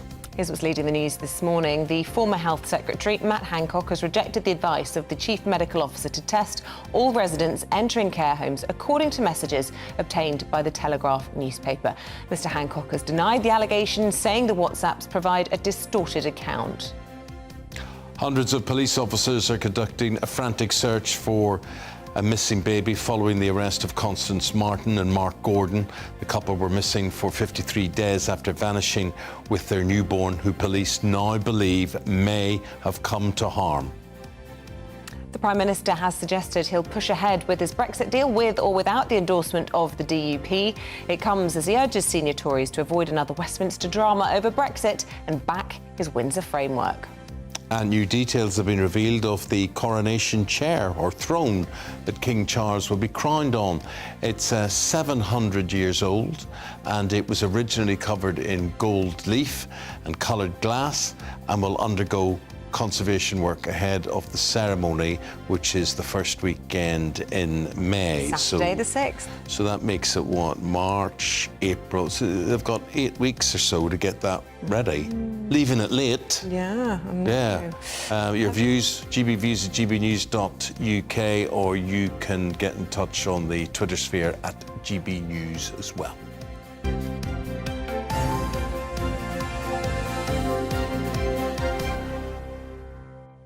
Well, the big story and the lead for us today is what the Daily Telegraph is leading on. Splashed over their front page, Hancock rejected Whitty's advice on care home tests. Very controversial if this proves to be true, of course. Yes, the Telegraph alleges that Chris Whitty gave the advice about a month into the pandemic, but Hancock did not follow the guidance, telling advisors that it risked muddying the waters. OK, earlier on our breakfast show, we spoke to the associate editor of the Telegraph and GB News presenter on a Sunday, Camilla Tominey. She said it's understandable these messages have caused such a fuss. Well, we've got this extraordinary cache of documents. All of these WhatsApp messages amount to, we believe, 2.3 million words. And one can have a debate about whether they should be in the public domain. We certainly argue that they should be. We say that these messages are in the public interest because at an unprecedented time during the pandemic, it seems as if public health decisions were made on the hoof, that there was a degree of government by WhatsApp and that last-minute changes to those decisions did affect people's lives. We know that there were casualties in the care home sector, particularly in the first 3 months of the pandemic. 25,000 residents died in care homes. Some of the decision making had already been under scrutiny. That diktat of April the 2nd, which allowed people to be admitted into care homes without being tested, had already courted controversy. But the idea that Mr Hancock had then rejected Chris Whitty's proposal that all people going into care homes, not just those from hospitals, but those going from the community, should be tested is, of course, going to give a lot of cause for consternation, not only to care providers, but also, of course, the relatives of those who lost their lives during COVID.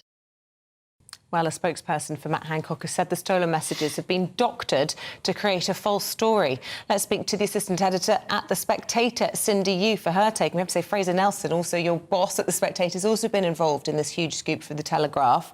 Matt Hancock's come back fighting, though, using the word doctored. Yeah, well, I guess the problem is that The Telegraph hasn't revealed all 100,000 messages. If you go onto their website now, you can see write-ups from Fraser Nelson, from Isabel, the journalist who was the ghostwriter who has leaked these messages, as well as kind of write-ups from the Telegraph journalists. And I understand that more messages will be coming out in the days to come, giving us a more complete picture. But Matt Hancock's spokesperson wants to say, actually, this is not the way that these messages all went down. But I don't think that the Telegraph would have changed order or anything like that. It would have just been extracts. So in a sense, you know, do you count that as doctored, or do you just count that as kind of selecting what you think are the highlights? So on balance, what's your assessment? Do you think that the former Health Secretary did indeed form a protective ring around care homes, or, as the Telegraph is alleging, did he send people effectively to their deaths without tests? So on that particular example, Matt Hancock's spokesperson, all they have said is that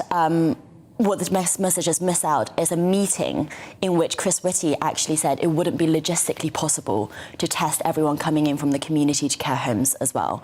I'm not sure really if that changes much at all. I mean, logistically it might be difficult, but nevertheless that's still what happened, that we didn't test these people coming from communities, and that is where infections came from. And as we know, the elderly were particularly vulnerable to this virus. We know that it ripped through care homes. People watching and listening to this programme this morning will be understandably angry if their loved ones did lose their lives as a result of people being sent without tests from hospitals, actually positive with the virus. Absolutely, and I think Fraser Nelson hit the nail on the head when he wrote in the Telegraph that a lot of it was politics masquerading as science.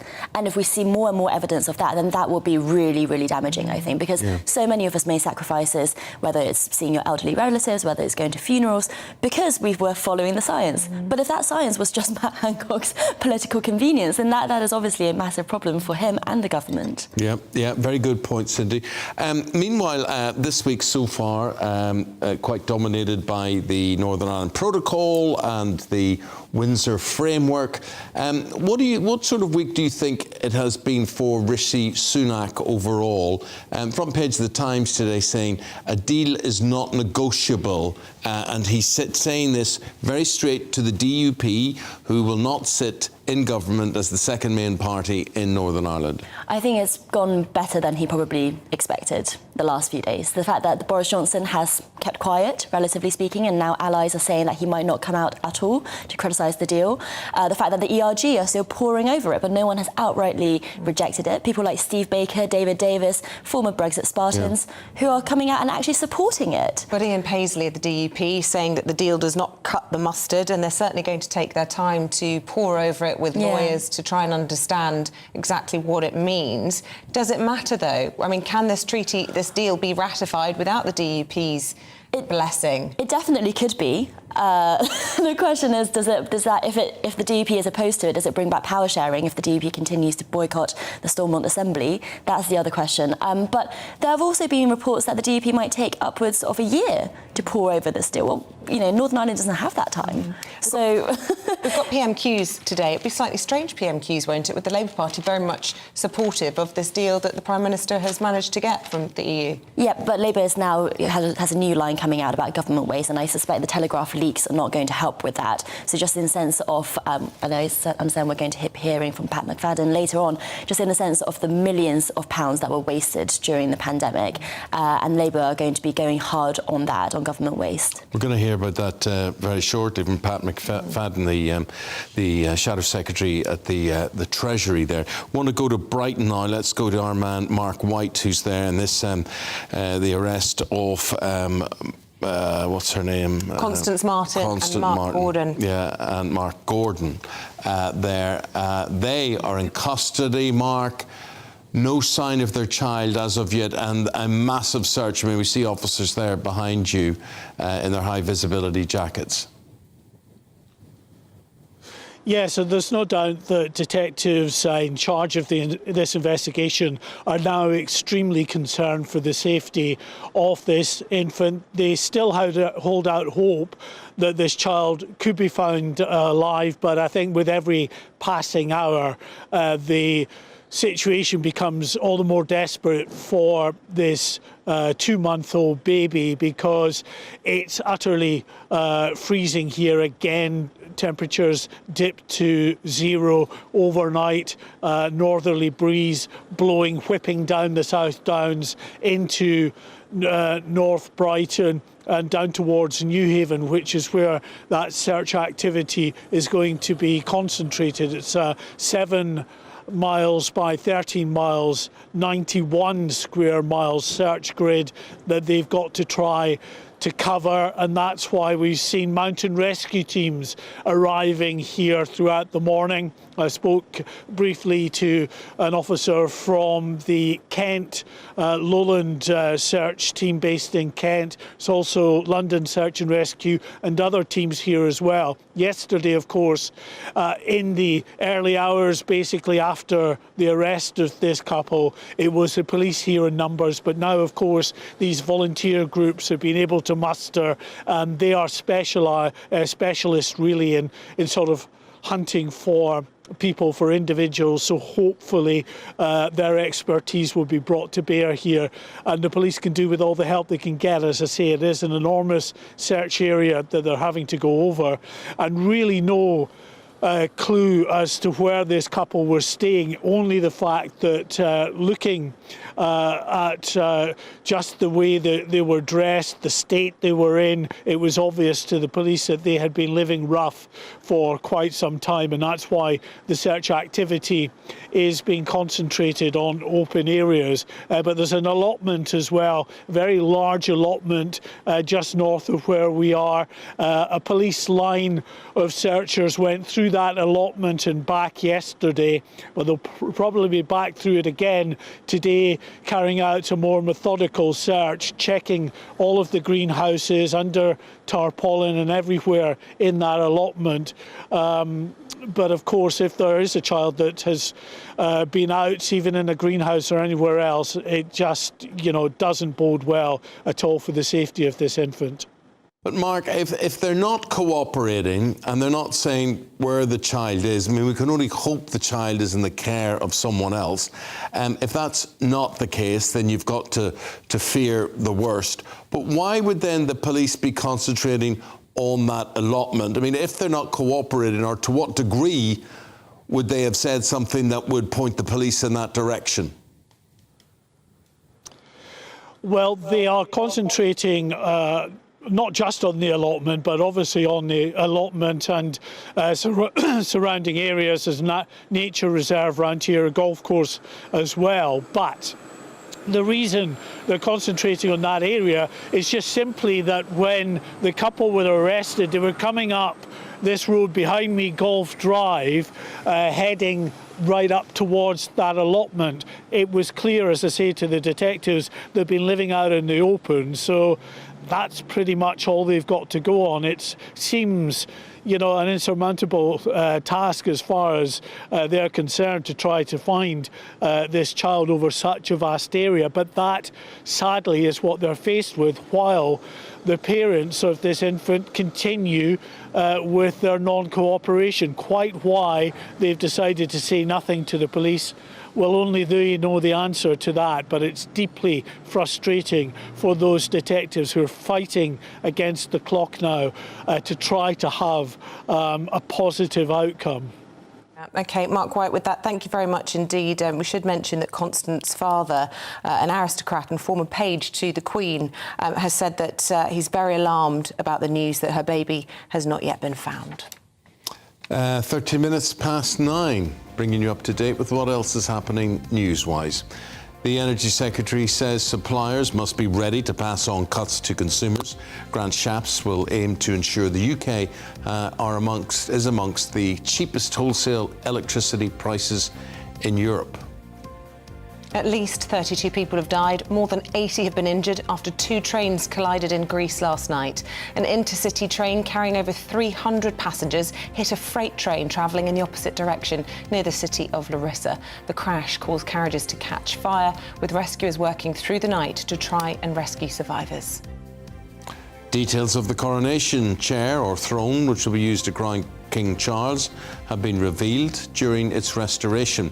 Henry VIII, Charles I, Queen Victoria and the late Queen Elizabeth were all crowned on the historic throne.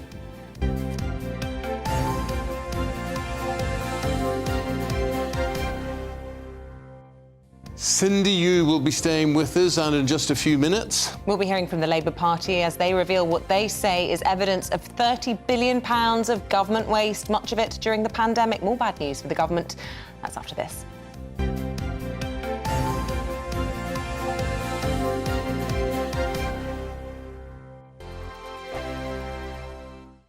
First and foremost, I am a GB News fan, and I was before I was working here. Just love the fact that we're asking the questions that a lot of establishment media won't ask. With a bit of a twist, we not only want to inform you, but we want to keep you entertained. It's worth the drive because you get in and the team's all ready and waiting, they're itching to go, and it's a proper little family. GB News is the people's channel. It's the audience that makes the programme sing. We're giving our viewers and our listeners a voice. I see the thousands of your letters, tweets, emails, you name it, coming in. Britain is broken. How on earth did we get into this mess? But more importantly, how do we get out of it? The establishment had their chance. Now we're here to represent you. It's time for something different. It's time for GB News. I'm very patriotic. I believe in Britain. Our best days lie ahead. Britain's watching. Britain's watching. Join us here on GB News. The People's Channel. Britain's news channel. I'm Andrew Doyle. Join me at 7 o'clock every Sunday night for Free Speech Nation, the show where I tackle the week's biggest stories in politics and current affairs with the help of my two comedian panellists and a variety of special guests. Free Speech Nation, Sunday nights from 7 on GB News, the People's Channel, Britain's news channel. Here on GB News Live, we'll be keeping you in the picture, finding out what's happening across the country and finding out why it matters to you. We'll have the facts fast with our team of reporters and specialist correspondents. Wherever it's happening, we'll be there from 12 noon on TV, radio and online. GB News, the People's Channel, Britain's news channel. I'm Michael Portillo. Join me on GB News on a Sunday morning for topical discussion, debate, arts and culture, and sometimes even ethical dilemmas. I don't always agree with you, Michael. Michael Portillo, Sundays on GB News, the People's Channel, Britain's news channel. Hello, I'm Michelle Dewberry, and you can join me every weekday 6 till 7 on Jubes and Kerr. You're an inspiration to us all. Clip that bit up. Well, you are. That's my ringtone. My political ambitions are, those days are gone, I can tell you. She's only teasing. Go on. He's probably going to want to lay down now. I'll give him 2 minutes to have one. Let's respectfully disagree. That's what we like on Jubes and Kerr. Come and join us. GB News, the People's Channel. Michelle Dewberry, weekday evenings at 6 o'clock. I'm Simon Evans. Join me on GB News for Headliners at 11 p.m. What's the scoop? I'll be joined by two of the country's top comedians. That's right. As we take a look at tomorrow's newspapers tonight. We're going to get into trouble. If it's a big story, we'll be covering it. Spill some tea on him. There we go. But we'll also have some fun. I wouldn't stick up a bank. My father didn't love me. So anyway. Headliners every night from 11 on GB News, the People's Channel, Britain's news channel. Join me, Nana Akue, Saturday and Sunday afternoons on GB News. Expect fiery debate and passionate discussion as me and my panel tackle some of the biggest topics hitting the headlines. It's a place for everyone's opinion. No one gets cancelled, but no one gets an easy ride. Oh, she's on it today! Be ready for conversations that are fierce, frank, and of course, fun. Every Saturday and Sunday afternoon from 4 p.m. on GB News, the People's Channel.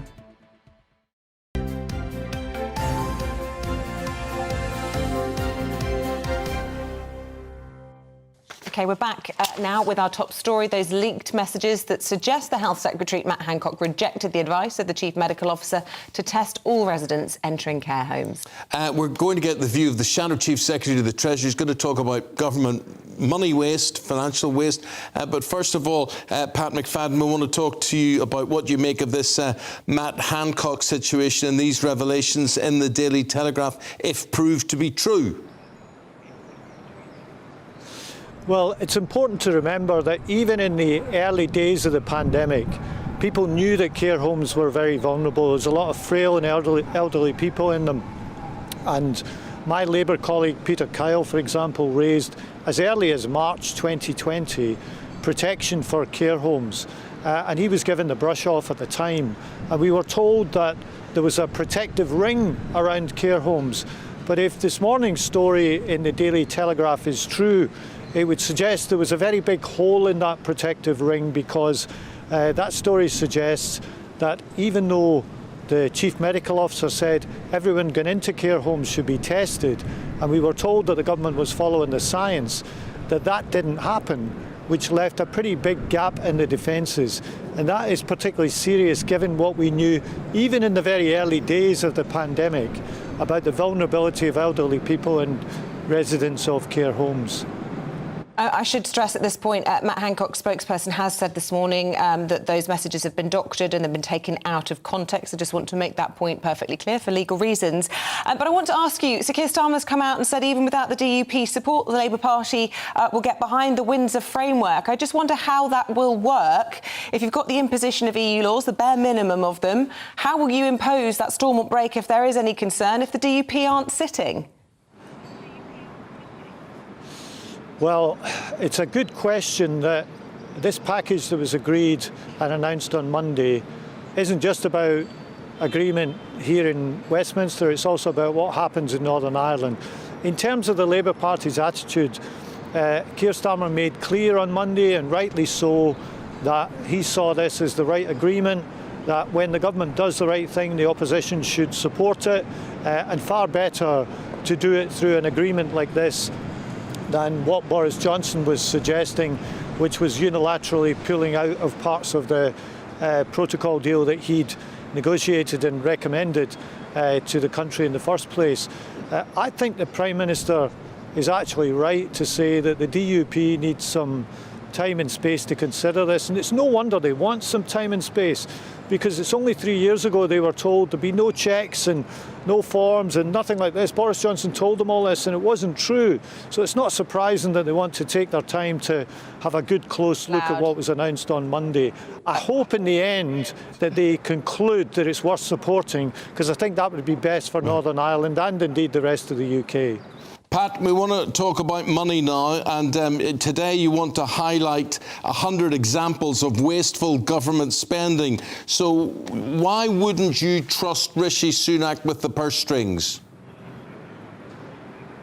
Well, I've been in politics a long time, and throughout that time the Conservative Party has cloaked itself in the rhetoric of sound management of money, careful stewardship of the public finances and so on. And what we've published today is quite a cautious list, actually. We haven't included things like benefit fraud or tax fraud and things like that. We've just talked about specific government spending. And in that, we found 100 examples ranging from dodgy PPE deals to bad Ministry of Defence procurement to preparations over and over again for a no-deal Brexit that never happened, to the ludicrous example of Rishi Sunak spending £1 million on focus groups about himself. And it all adds up to a substantial amount of money. Yeah. And it matters because we're publishing this just before taxes go up for people and their energy bills go up at the beginning of next month. Pat, could I just respectfully, a lot of our viewers and listeners will want me to remind you of this. I mean, last time Labour was in power, of course, at the Treasury, there was that infamous note left in the cupboard saying, or whatever, the cupboard is bare. Look, we went through a financial crisis, and of course, you know, it was a tough time for the country. But what we are saying today is that we should take care of the public finances. We should have a new Office of Value for Money, which makes sure that when we commit to spending, we'll be careful with it. So I think when you look back to the Labour days, we've been cautious about what we've announced today. We haven't included things that have gone on year after year after year. We have simply talked about specific spending programmes that add up to a substantial amount of money. There'll always be some waste, Eamonn, in a budget that's £1 trillion in total. But there is a duty on ministers to try to make sure that that amount is as little as possible. And that's particularly true when you're putting taxes up, as this government is doing. OK, Pat McFadden, Shadow Chief Secretary of the Treasury. We have to leave it there. Thank you very much indeed for coming on. Cindy, what will the government make of this dossier from Labour? Obviously, the timing of this not ideal when we're talking about Matt Hancock and the handling of the pandemic, and a lot of this waste was in a time of national crisis. Is that a defence? Well, I think, yes, it is a defence, actually. You look at the way that Pat McFadden just referred to the financial crisis as a crisis excuse, right? I mean, nobody has ever faced a pandemic in living memory. So I think, you know, I'd rather my government work pretty fast to procure all sorts of things and for some of those things to not work out than for them to say, oh, we were saving money so we didn't try these possible avenues. Yeah. The Labour Party, of course, repositioning themselves on all of this. The Shadow Chancellor, who's Rachel Reeves, I mean, she says, with our strong fiscal rules and our Office for Value for Money, Labour will root out waste and make our economy stronger. Well, let's see. I mean, they might be in government in 2 years' time, so I think we'll all be able to hold them to that. But with their proposals, though, it is interesting to note the details. How much of it has already been done by government through the National Audit Office, for example? You know, are they just creating more jobs for the sake of having some kind of watchdog? And I thought it was interesting, you didn't really answer my question about how they and why they would morally be supporting a deal without the backing of the DUP when the actual sort of democratic deficit problem isn't addressed. The DUP don't support it. Well, I think, Isabel, you know, if you were Keir Starmer right now, you probably wanted to have Northern Ireland sorted before you come into government. So cynically, you know, he probably wants this government to sort it out so that he doesn't have to if he wins the next election. Oh, good luck on that. Yeah. Many have tried, many have failed. Cindy, thank you for staying with Thank you. us. We've enjoyed talking to you this morning. We've enjoyed your company at home. Thank you for joining us. Breakfast will be back bright and early, 6 o'clock tomorrow morning. OK, coming up next, you've got Tom Harwood. There he is, the man himself, with the briefing. Have yourselves a good day.